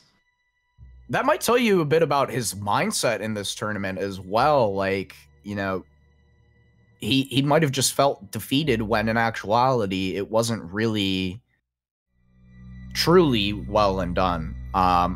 Granted, all of the fights he was taking, they were just not going well for him. He lost his forward base. You know, definitely was not tempo-wise in his favor, but yeah. Yeah. Well played by Ketterboy, though. I mean, changing his build and instead of investing into something that would just get destroyed, he poked with his Yumis in the middle of the map, and then when he felt confident enough in a timing to push out, he did, and he did so successfully. He used the water play to help his production, and then he took the map back. And again, just baited Opti into his base and the pop with the Daimyo and extra Yumis. Well done. Well done indeed. Well done indeed. Well, you know, this is turning out to be a really fun series, actually. I love Optimus' style. I absolutely love Optimus' style. Any opportunity with a native tech that involves like greed, he will take it. You know, you can almost guarantee with any civilization, he will have a build order around that greedy tech, and we've seen here he just cannot resist. It's like moths to a flame or bees to honey. He just cannot resist that sexy Hanseatic League. But there are plenty more greedy TP techs on different maps here as well, so it'd be interesting to see if he's done his homework. And if there's one person who does know every single native tech, it is that man. Like, Opti knows his native techs. He knows what each native does. Yeah, and I mean, they can really assist you throughout the games, as we've seen. You know, the Torp's fantastic thing to use. But let's see here. Do we have the matchup for game number 4? All right. We're waiting for them to provide us that. I'm going to run to the restroom while we wait for that. I will be right back. For number 1 or number 2? Or maybe a number 3. a quick piss, and Oh, you know, not cheeky I'm gonna wank. stand really far away from the toilet and see if I can get it all guess in. it was a cheeky wank, but okay, I'll allow it. Could be. Oh, hey, let's hope it's a quick one.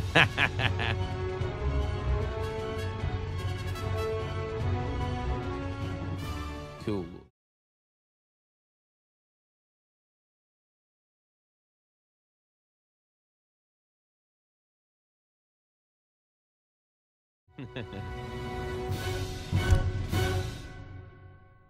That was a Josh thinks he has the map intro for it, but then realized that he didn't have it, so that was unfortunate.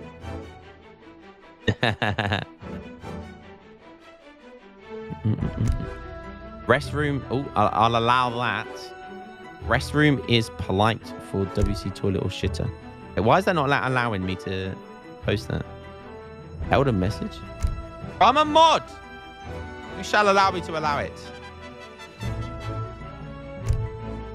Ah, yo. I'm not sure why it's not allowing me to. Anyways. Oh wow, it's bugged for Josh as well. So yeah, Spanky, that's not for some reason we can't allow the word shitter. Anyways, how was your wank, Hunger? It's pretending you can't hear me. Oh, sorry, I was on mute. I was saying I didn't finish. I got scared. I was thinking of all the viewers, and it got me stage fright. Oh, it's a shame. It's a shame. We've all been there, man. We've all been there. It's okay. Happens to everyone. Apart from me.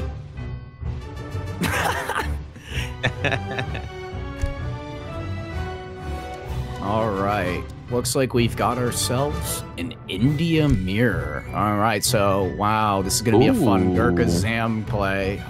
Really exciting.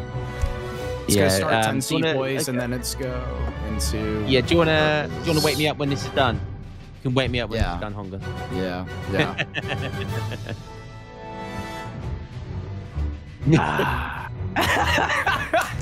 Wake me up before you go. Don't leave me India mirroring go. So I'll tell you what, Grand Chaco, it is a good India map though. With I think a real swing of this could come down to who gets the most water buffalo or friends, because with the XP generation. I'll just say something. Chess, you're an absolute nerd. You're the sort of guy that enjoyed maths at school. You're the sort of person who enjoyed listening and watching Shakespeare in English class. Shut up, nerd. No one likes India mirrors. Stop pretending, bruh.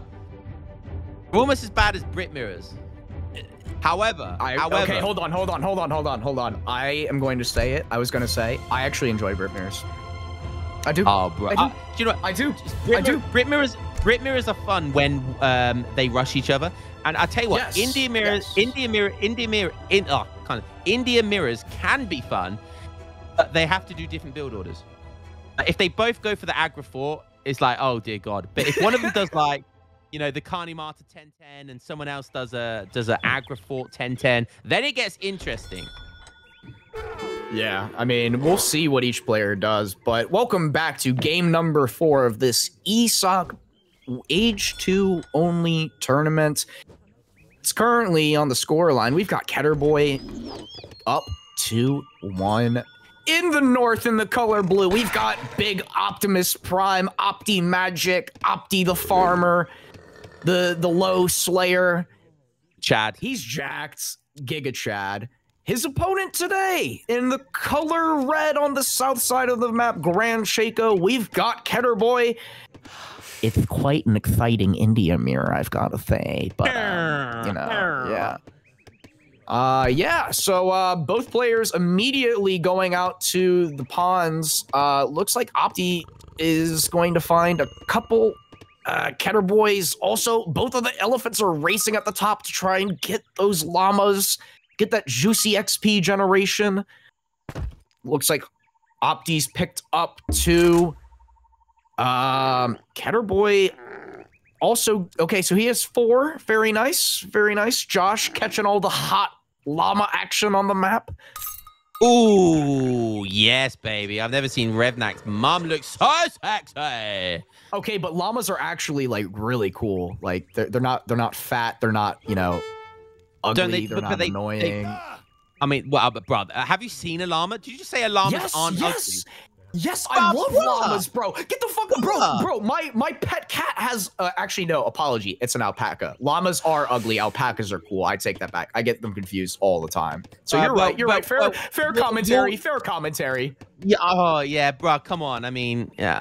I mean, it makes it. Your race doesn't like dogs, so I guess that makes sense. All right. So yeah, someone's got to love them. All right. We've got you see the white people. They like all the normal pets and animals. We have to. Somebody's got to give the wet market animals some love, right? That's and it's true. gotta, I guess you know true. what? It might as well be us. It's got to be the East Asians. It's got to be us.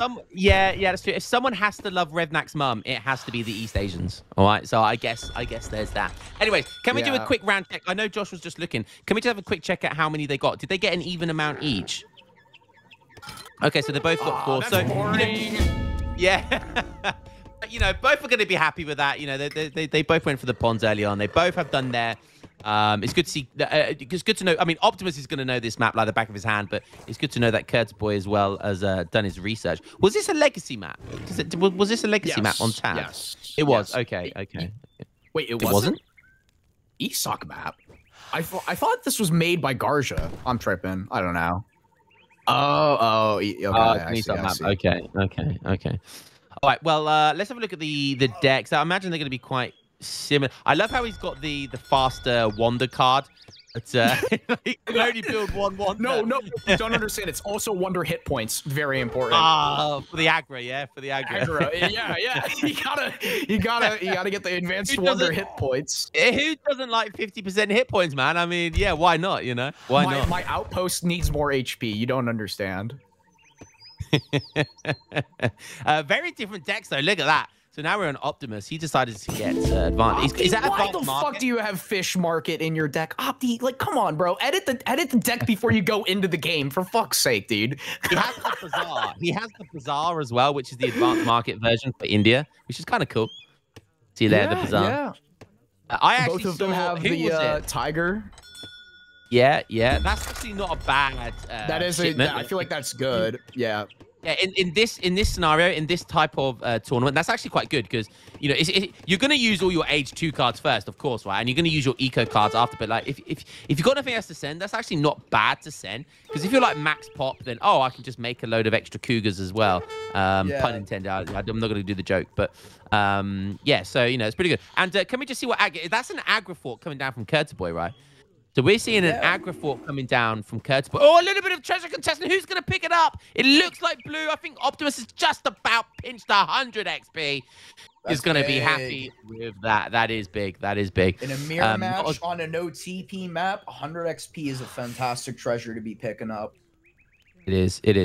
And like I said, I like India mirrors when one of them does a different wonder to the other, and you can see here Kurtaboy playing very, very standard. You know that you can feel that legacy vibe just oozing from him, going for that standard kind of aggro fort. By all means, not weak as well, by the way. I know Kani Marta tends to be the meta, but there's no reason why this early kind of aggro fort play isn't meta, because look at the map right now. He's just plonked it down. He's flopped it out. He said, I'm taking map control.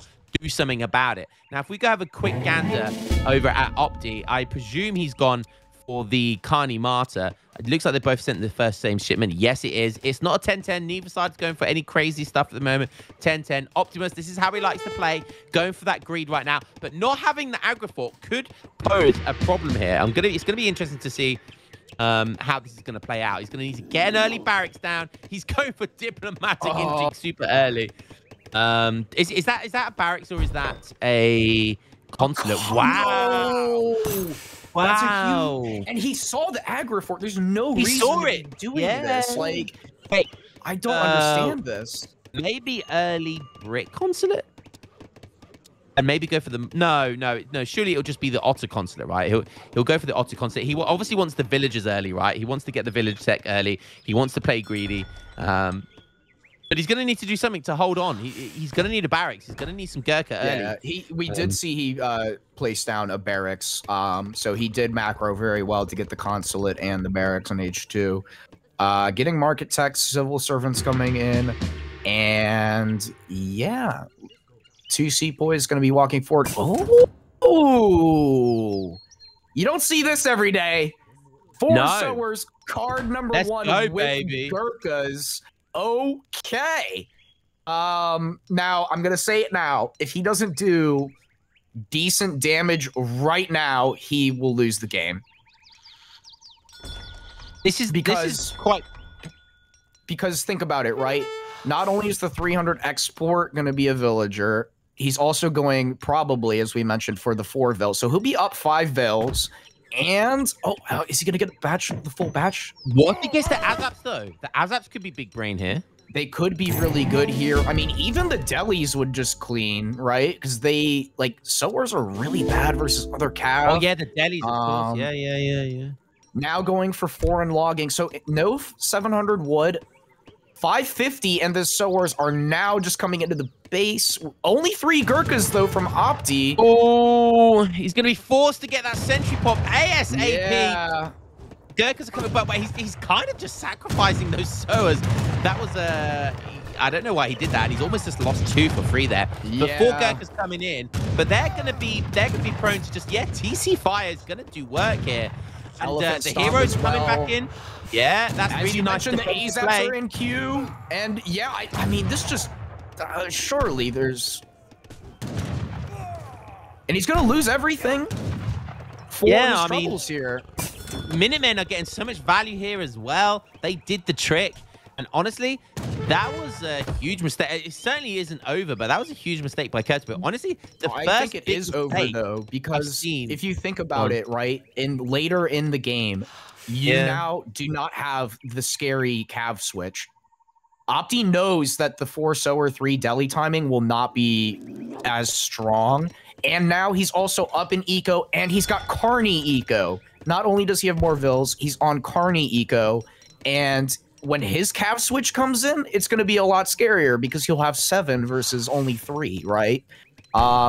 So I mean, I might be a bit dramatic in saying over, but that is a humongous. I do not want to understate how big that is for the eventual large fight.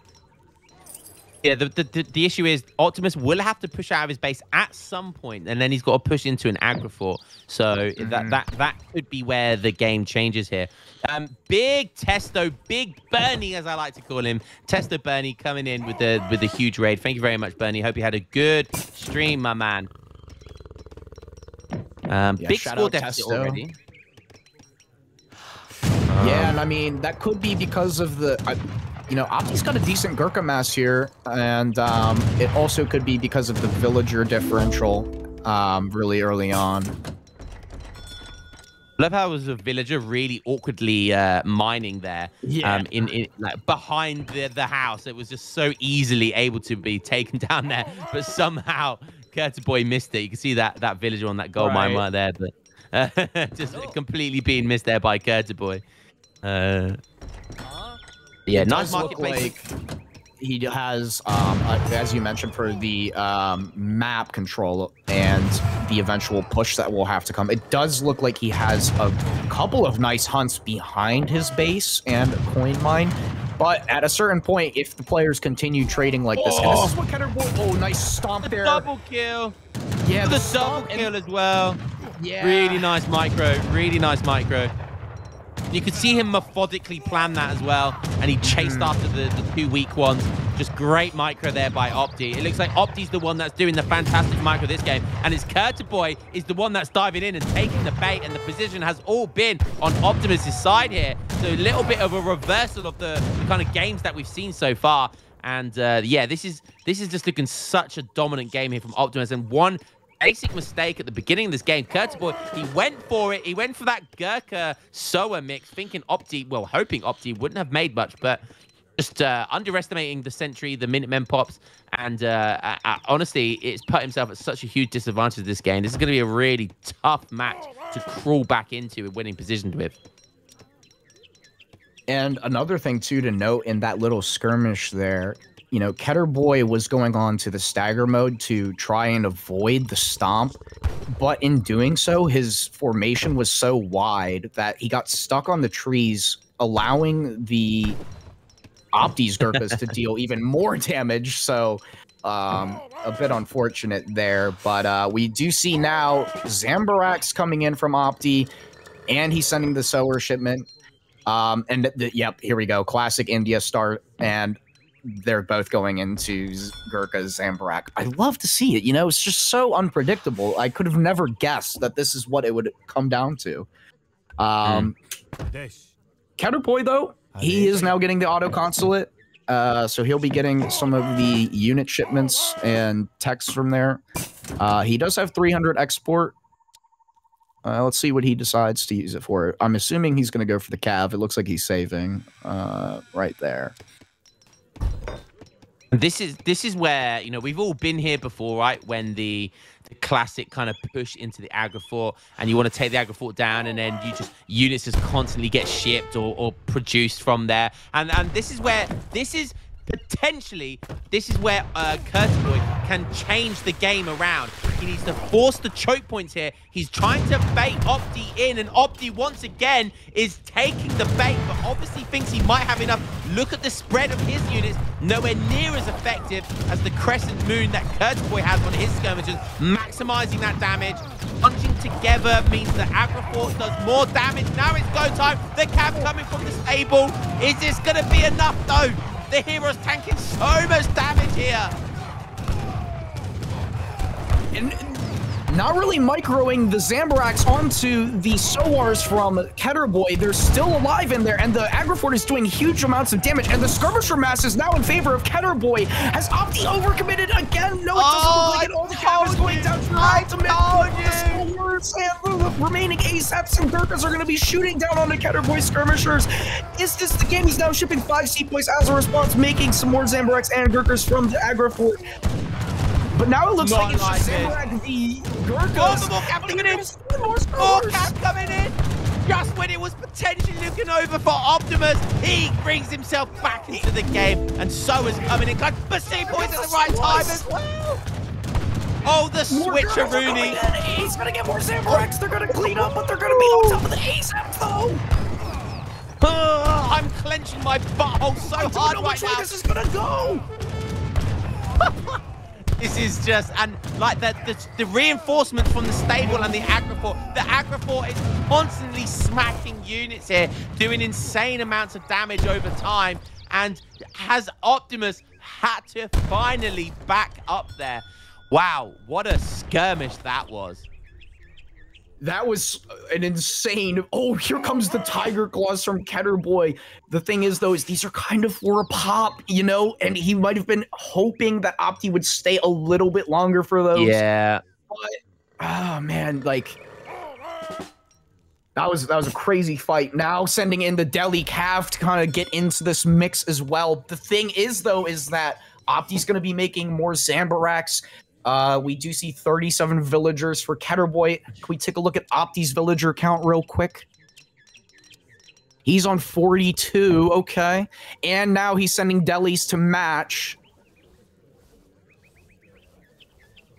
The problem did so much damage. It did. The problem is, like you said earlier, about the Carnimata micro, the early villager micro. The remass is just so much better here for Opti because his eco is so much better. So not only does Ketterboy need to kind of hold on, he almost needs to take a favorable trade and kill much more like resource worth of units than he does. Otherwise, you know, he's going to struggle to get back into the game here. And yeah, I mean, the village count's quite close, but obviously that Carnimata, you know, how much extra, you know, villager resource is that Carnimata worth? You know, almost like 4, 5, 6 villagers at this point. It's in a great spot as well in his base. Like, it's covering a lot. And now Opti's coming back in. He has some Rajputs in there. That's going to be really nice for Siege. And also, if there's a Cav switch from Ketterboy, that would be really nice to use against in this next coming fight. I think Ketterboy's just going to try and wait as long as he can to take this fight. Gurkha's pushing forward, but putting themselves in a vulnerable position there. Again, between the stable and Doesn't the need to. dagger port. And there go the deli. There's some raiding deli as well. Optimus sacrificed his deli to go raiding for it. We'll see if that works out for him. Again, Tiger Claws wanting some of the action there. Heroes, just those annoying ass Indian elephant heroes, so annoying. They soak up so much damage. Again, Curtis Boy ball tricking, bringing his stuff to the front. Really nice micro. They're forcing a choke point potentially here as well. And is there going to be some nice reinforcing in the back? Huge deli timing there. Went for the raid, then came up the rear. That's what she said. And is this finally going to be it here for Curtis Boy? There's a 4K score difference. Minutemen being forced to get in here as well. He's doing everything. He's desperate now to stay in this game. He's fighting for his life. Is it going to be enough? It's looking rough. It is looking rough. A small handful of Gurkhas surviving. But that being said, Optimus doesn't have the siege to take down the aggro forward. And where did those summons just come from? There's no anti-cap here apart from one stab. Is that going to change the game? Oh, beautiful. Oh, God, this are game. coming in, though. He's got to get the Gurkhas up and make sure that he keeps the snare. And oh, man. Oh, just in time. And here comes some more Cav. Oh, that was... But look, though, at the skirmisher mass, he did, in those couple of swings, put it in his favor. This game is not over. Age up is available, but there's no aging up in this game. I take back everything I said about Indian mirrors being boring. And Curtis Boy has brought back the score deficit to 1K. He was down 3K score earlier. And this doesn't look like enough Cav or Rajputs to deal with that many Gurkha. Maybe. Fighting under the trees as well. ASAPs are coming in. ASAPs popping from the Agrifort onto the Samurex. And again, the positioning and fighting from Ketterboy behind that tree line in that choke has been sensational this game. His positioning throughout the series has been excellent. Now sending Dravidian martial arts from Opti. He's going to try and get some upgrades for his Rajput melee comp. Look at the score. And the scores are dead even. Has he turned this around? Optimus on 46 villagers. How many villagers is Ketterboy on? He's on 47! Oh, Somebody's up in that TQ. It's up in score. It's up in score. What are those doing down there? Where has that score lead come from? Where has that score lead come from? How has Curtaboy done this? The Agrifort, now sending Camel attack. Oh my goodness, the Agrifort is actually, and I don't know why he's going so heavily into Rajputs. Surely just make Skirm Goon. You know what it is? It's because he doesn't have any coin. This is the point in the game where we see that Opti doesn't have much coin available to him to make Gurkha, and the Skirm mass here. He's just trying to go full Ooga Booga melee comp now. You gotta love the Ooga Booga comp. Ooga Booga never fails, baby. And look at Ketterboy. Oh no, he's over. Oh no, no. Attention, and all of his anti-cap is out of position. And as he throwing away all the skirmishers trying to get onto a read, no. Ketterboy, what are you doing? No. Oh. Wap, wap, wow. Oh my goodness, and now the snare and the Rajputs are coming up around the lake with the Sowars, and he's trying to kite for his life. That may be one of the biggest fumbles in ESOC history. He scratched, he scorned his opponent just to get back into this game, and he played out of his mind, only then to make one silly mistake and not look at all of his Gurkhas, and there go all of the Gurkhas. Opti, the score lead just completely reversed there. Now it's Opti that has the 1 to 2K score deficit. And that was Heartbreak Hotel right there. Oh, nice. That house placement there, very solid. Oh, putting a castle down, trying to claim some map for himself on the left-hand side. Looks like he's also moving out to that left-hand coin mine there. Being very, very cheeky on that left side of the map. Ooh, but does Curtaboy see it? He does not. He hasn't scouted over there. Just a newsflash. Don Artie is in the chat. Don Farty. Big Don. Big Don. Boy is a legacy player. Now that legacy is deaded. He's forced to play coming in now. That's a lot of cav from Boy. I can't really tell from this angle whether that's mostly Zambarex. I think it is. Yeah. So, I mean, you know, a lot of the stuff over there is all melee. There is a decent amount of Gurkhas, but here we go. Here comes another push from Optimus Prime. And the scores are still close, though. So imagine Catboy's got to fight all over again just to bring that deficit back in his favor once again. He struggled so hard to do it last time. Can he do it again there? There's a lot of anti-cab. There's a lot of cab, but there's so many Rashputs. They're just marching forward. They're like seeking missiles, and they're just diving in. And once they connect, it's going to be so difficult to get rid of that snare. He's going to have to focus those Rashputs first. I don't know about you, but all those Rashputs are dead. And Has he done it again? Has he done it again? Oh, but nice raid by Optimus. But Catterboy once again is just spanking these fights. I don't understand. The trees again coming in clutch, blocking the pathing of the Rashputs.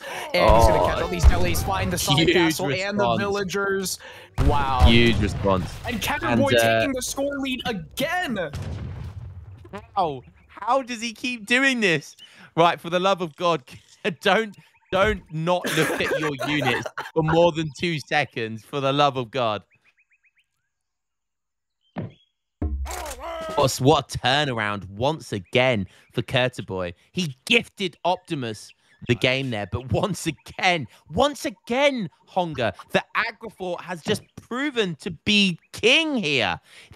How much, imagine if someone was able to calculate how much damage this Agrafort has done this game. It would be absolutely insane. And looks like we're going goon for all of the gooners in the chat. Goonies. Catterboy, clearly not an edgelord, enjoys the full goon composition. And more villagers coming over here. And Catterboy decided not. Okay, the response is coming in from Opti. He's forced to retreat back to the Agrafort. Got a nice mix of stuff, some decent siege there as well, but that's such a huge mass from Curtaboy. Skirm Goon, the age 2 Skirm Goon. This is why India are they have to be one of the best civs in this competition, in this style of competition, because they get every style of unit. They get Skirms, they get Goons, they get Rodolero type units, the Rajputs. You know, they get every type of unit, consulate units, Cav, just get absolutely everything in age 2.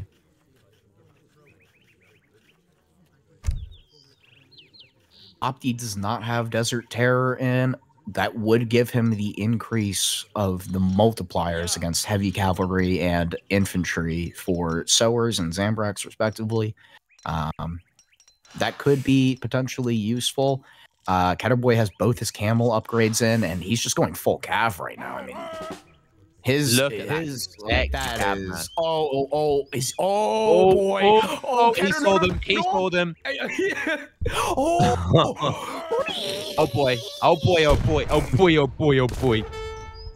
Oh boy. But then again, he's also got a lot of villagers moving.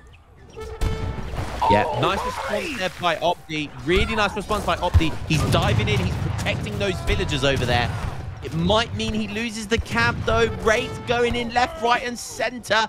This is such a messy game right now, but this is what we're living for. And Opti forced to back up once again. The huge mass coming in. Here comes the cavalry. Press 31 on the taunts chat.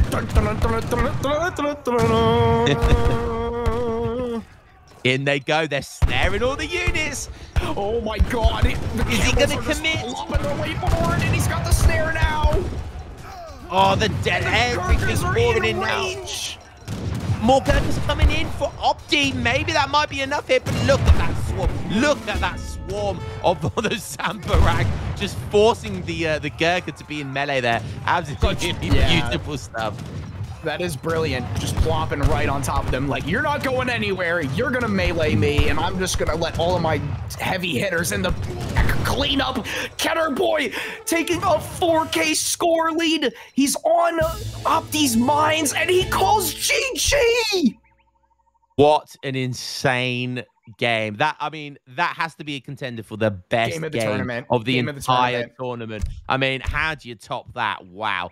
There I was. I have pie on my face because I said India mirrors are boring. Well, shut me right up. We're sitting here in the pregame chat lobby like, oh, for fuck's sake, another India mirror. And then, oh, I mean, just look at that. Look at that middle fight there. Look at that military Ketterboy. Out of his mind, the difference in military population. Look at that fight there. Oh, the aggro fight and the reinforcements. Oh my goodness, that was an insane game. Ketterboy, best game of the tournament. Bowing down to Ketterboy, that was an insane. I mean, we thought at the beginning, let's not forget how this game started. Yeah, 4 Gurkha and 4 Sower shipment into a greed play, and he lost everything. Managing to come back. Literally lost like one whole shipment, just wasted for free, and a load of Gurkhas as well. Wow, just wow. And like, you look at the all resources gathered, it wasn't even that crazy of a difference.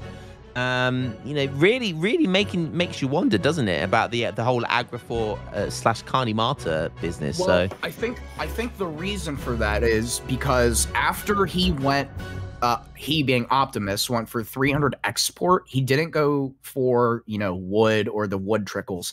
What happened, because he was forced to make units as a response, right?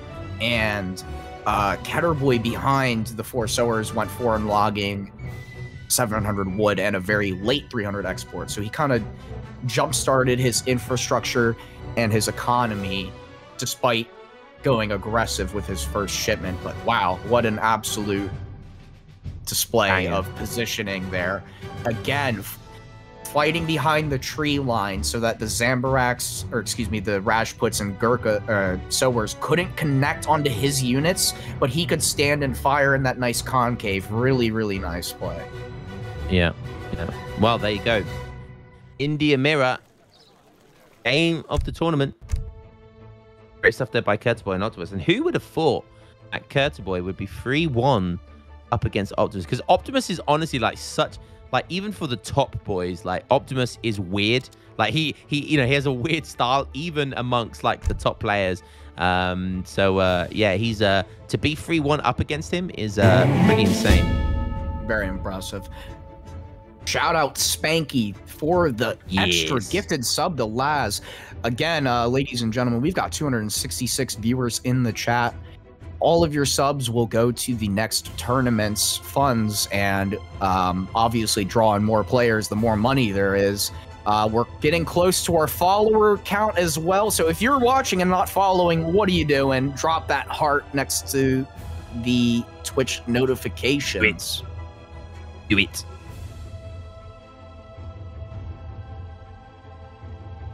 Hearts in the chat, guys. Yes, indeed. Spanky's got the right heart. That's the emote, baby. Hey, there you go, Waylander. Thanks for the follow. Appreciate that. That's what we're talking about here.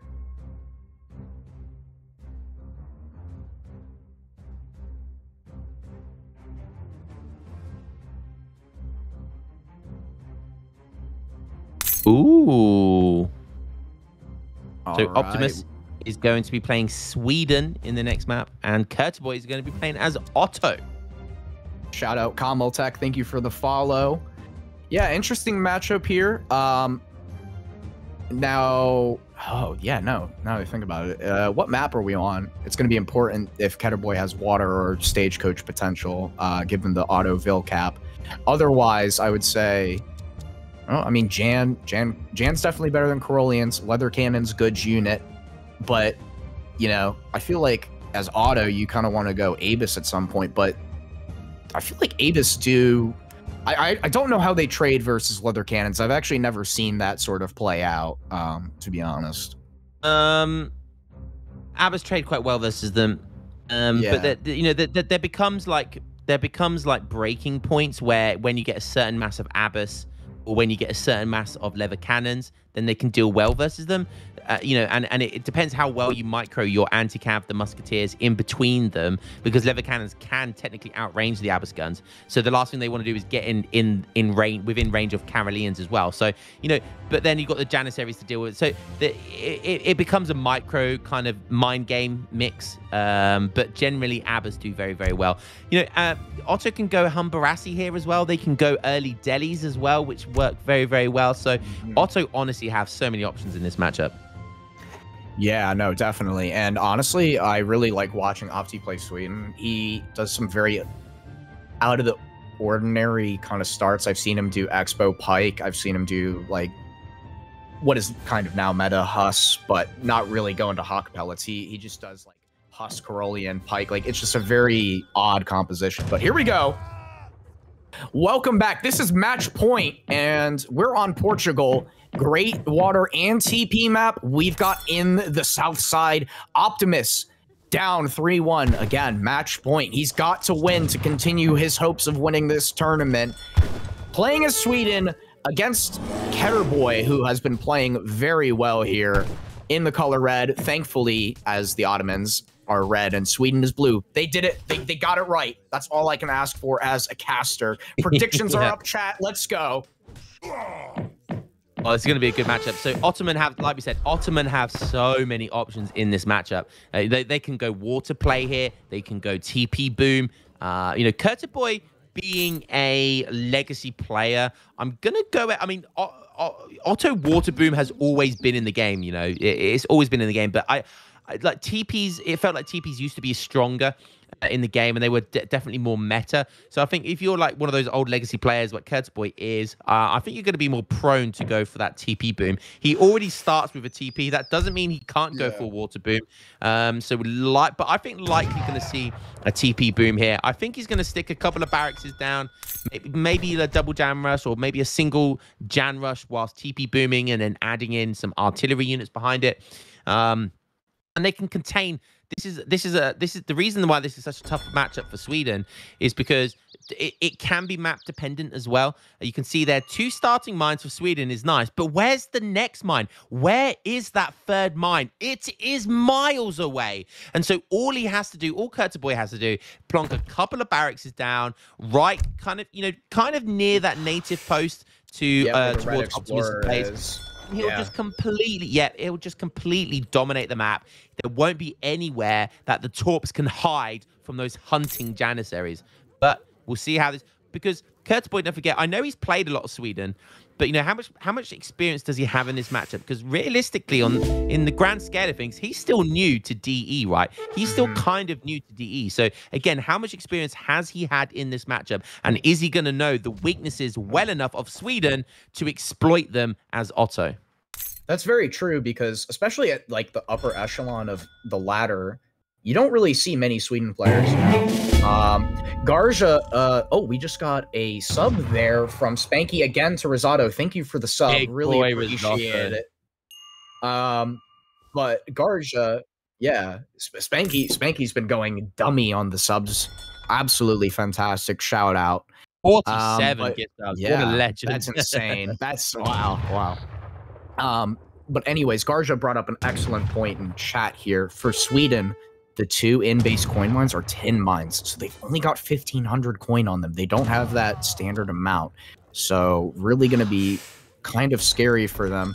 And wait, real quick, is that second Torp next to the tree, is that actually on the mine? Can we take a look? Is that a happy Torp? Not that one, the other one. Okay, it is a happy Torp. I thought for a second it was just out, but all right. Both within range of a tree, which is nice. There's that cheeky little 0.05. So what between both of those Torps, they're 1/5 of a villager on wood, which is it all adds up, baby. It all adds up. We do see the second trading post from Ottoman coming down now. So I do think we're going to see probably like the kind of Kaiser, Stagecoach, Jan Abus play. Maybe double Jan. We'll see what his composition is. Josh snickering at me mentioning Kaiser. I have to. I'm a Glazer. I'm an ESOC Glazer. Oh, he was yawning. Never mind. All right. Well, anyways, yeah, I'm totally not gay for Kaiser Klein. I'm totally not. But anyways, we all are. Yeah. Getting the snare, nice. Did he see that villager? I don't think he did. So that's going to be really clutch for him. And he knows now to just move that Vil forward because he knows where his Explorer is. And look where it's going. It's going... And he's back hurting to the absolute cheek. And Opti hasn't scouted that area either. So he doesn't even see... Okay, he does have a Vil going, I'm assuming, to one of the gold mines. But he's going to be a little surprised to see that red Ottoman villager. Oh, could be scary. Yeah, I mean, that's very brave to go for that gold mine. I mean, surely you wouldn't go for that gold mine. Like you've got to know that there's going to be something coming. But honestly, I think as Sweden here, you kind of have to play aggressive. And, you know, people think Sweden are just kind of an eco-civ that can't rush. But Sweden can rush, boy. Yeah. Sweden can rush. They get the governor age up. They can stick that tower forward. Once that tower goes down, their first shipment is Dominions. But once that tower goes down, boom, 2 lever cannons, 1 lever cannon and artillery, 8 pikes, 3 hussars, the 3 hacker pellet cards. They have, I think, more Age 2 military shipments than any other civ in the game. So yeah, they can rush. Yeah. Oh, and that's exactly We've what got we're looking like we're seeing now. Yeah. And it looks like he's also got the Vaza Arc Boozers there. But he hasn't seen the... So he's going to be... This is going to be really interesting. An awkward position for Ketterboy and Optimus. Code what we Fender might in see chat here... saying the I am Zage Rush. The I am Zage Rush. Yeah.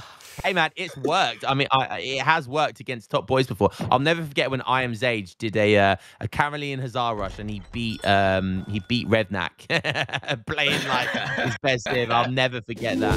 2 TP Stagecoach is in, by the way, for Ketterboy. Does he know that there's trading posts on the side of the map, or does he only think there's the... Okay, so he does know. He sees them, yeah. Yeah, and he's getting this for line of sight, and I don't know, it just seems kind of... It's awkward because the problem here is Ketterboy doesn't see the forward base, right? And he can very, very easily overextend, like go over greedy here with his TP boom, and he might be lured into a false sense of security here, not knowing in actual fact he's going to need to wake up and smell the roses because he's going to need military. Oh, look at that! That is beautiful scouting play there, taking 1 Jan, and now he's like, oh shit. And here, like I said, Opti going bows first. He does this a lot. He does this. People expect Corolians, but he does this unconventional start, and it's going to pay off here. Great stuff there, and Optimus is definitely one. Oh, but the Janissaries. Oh, God, no. Sieging wax with expos. Opti. Again, not like this. And he's going to lose those. No, huge mistake, huge mistake. And we saw Ketterboy not look at his units for 2 seconds. Optimus just did the exact same mistakes. These guys are not... These guys, oh god, it's so now painful. Going into 3 TP Jan Abus, and now he's going to afford... He can afford another TP. TP's going on to coin.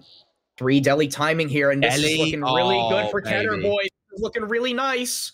Does Opti, he's making double batches of bows. He needs lights. This could go very bad in the next few seconds here. His Explorer's down as well, so it's not even like that. The Explorer's going to be able to tank. I mean, especially the outpost. The Abus with the chance. I really, I mean, yeah, this is going to be... You know, like I said, Opti, can we have a look at Opti's deck really quick before we see an engagement? How many military units are there? He's got 3 Hussars. He doesn't have the hacker pellets in the H2, which is interesting. There comes the timing with the pipes. Nice. Nice timing from both sides here. Oh, it's close. And he lets the crossbows get within range of the Abus guns. That was not great micro there. It's going to be close.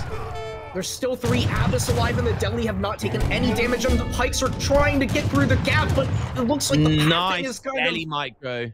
Yeah, that was very nice. Not, you know, getting a... He tanked the Zed move. He got them out of the melee, did not get the snare. Now going for Corollian Hussars.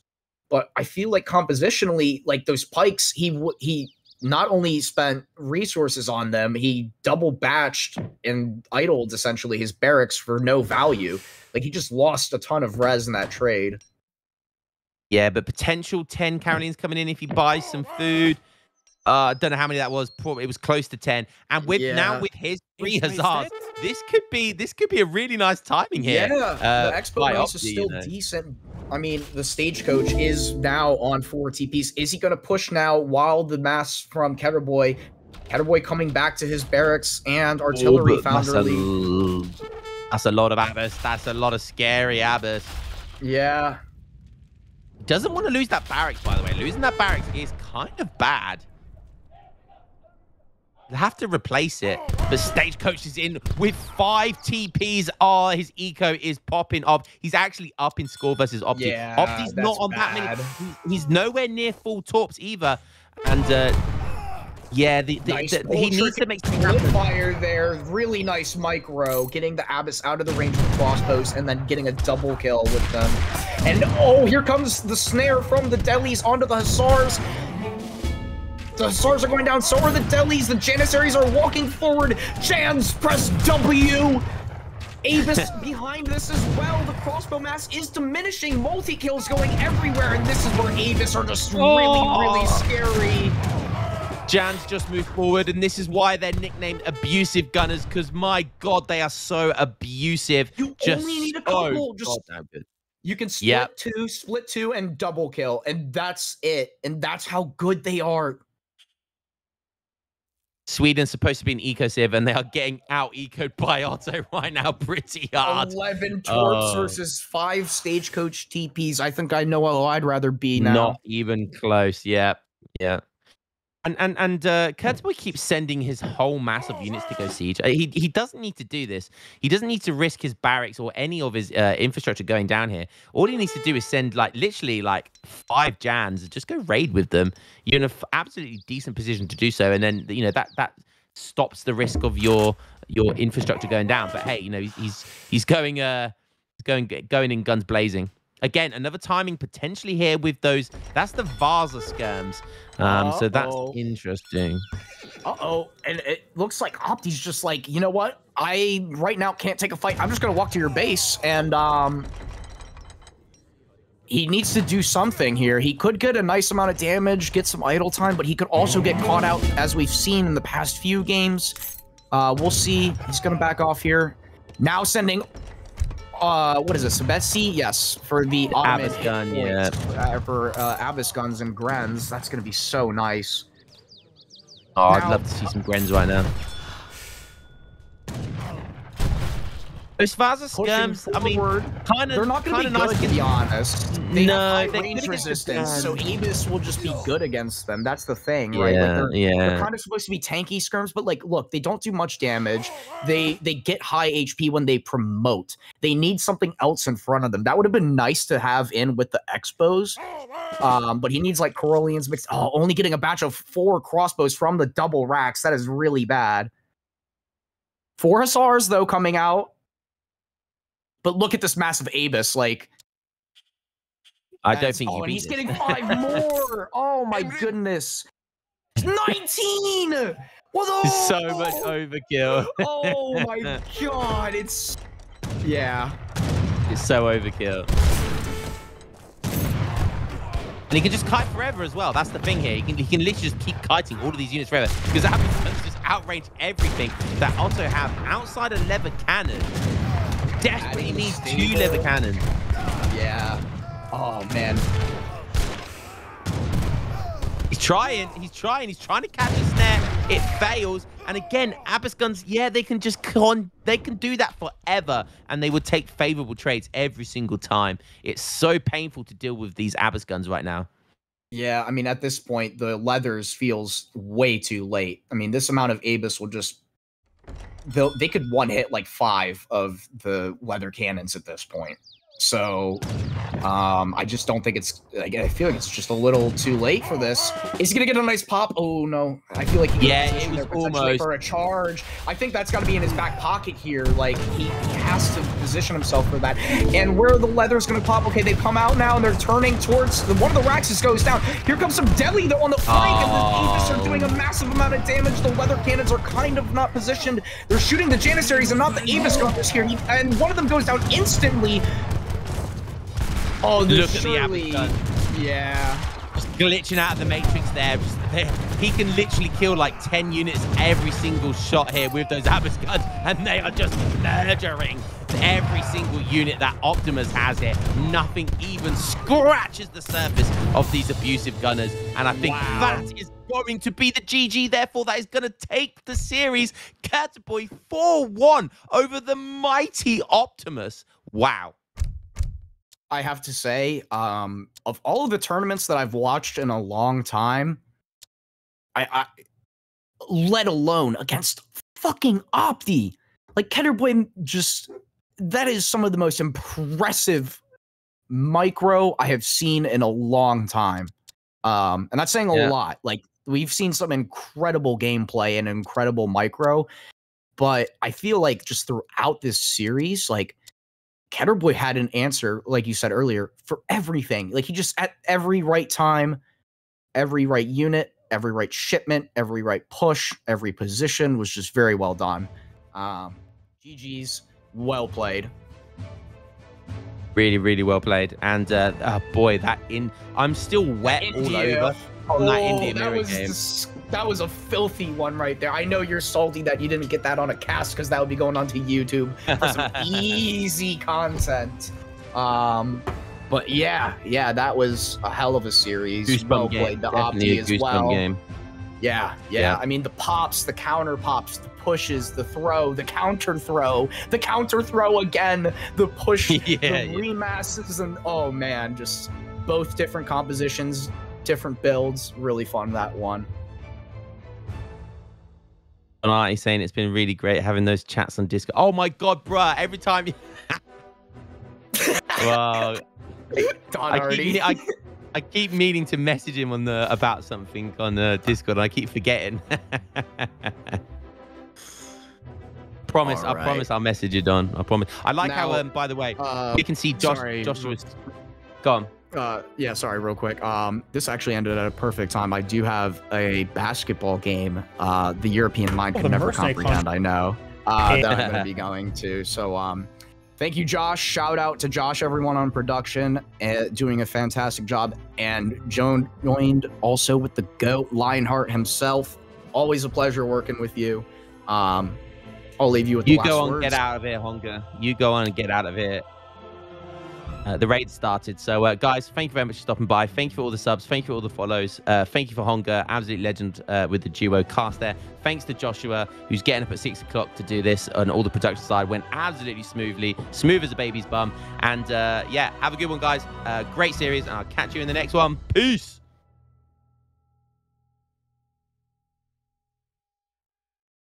All right, boys. Thanks for the prod and stuff.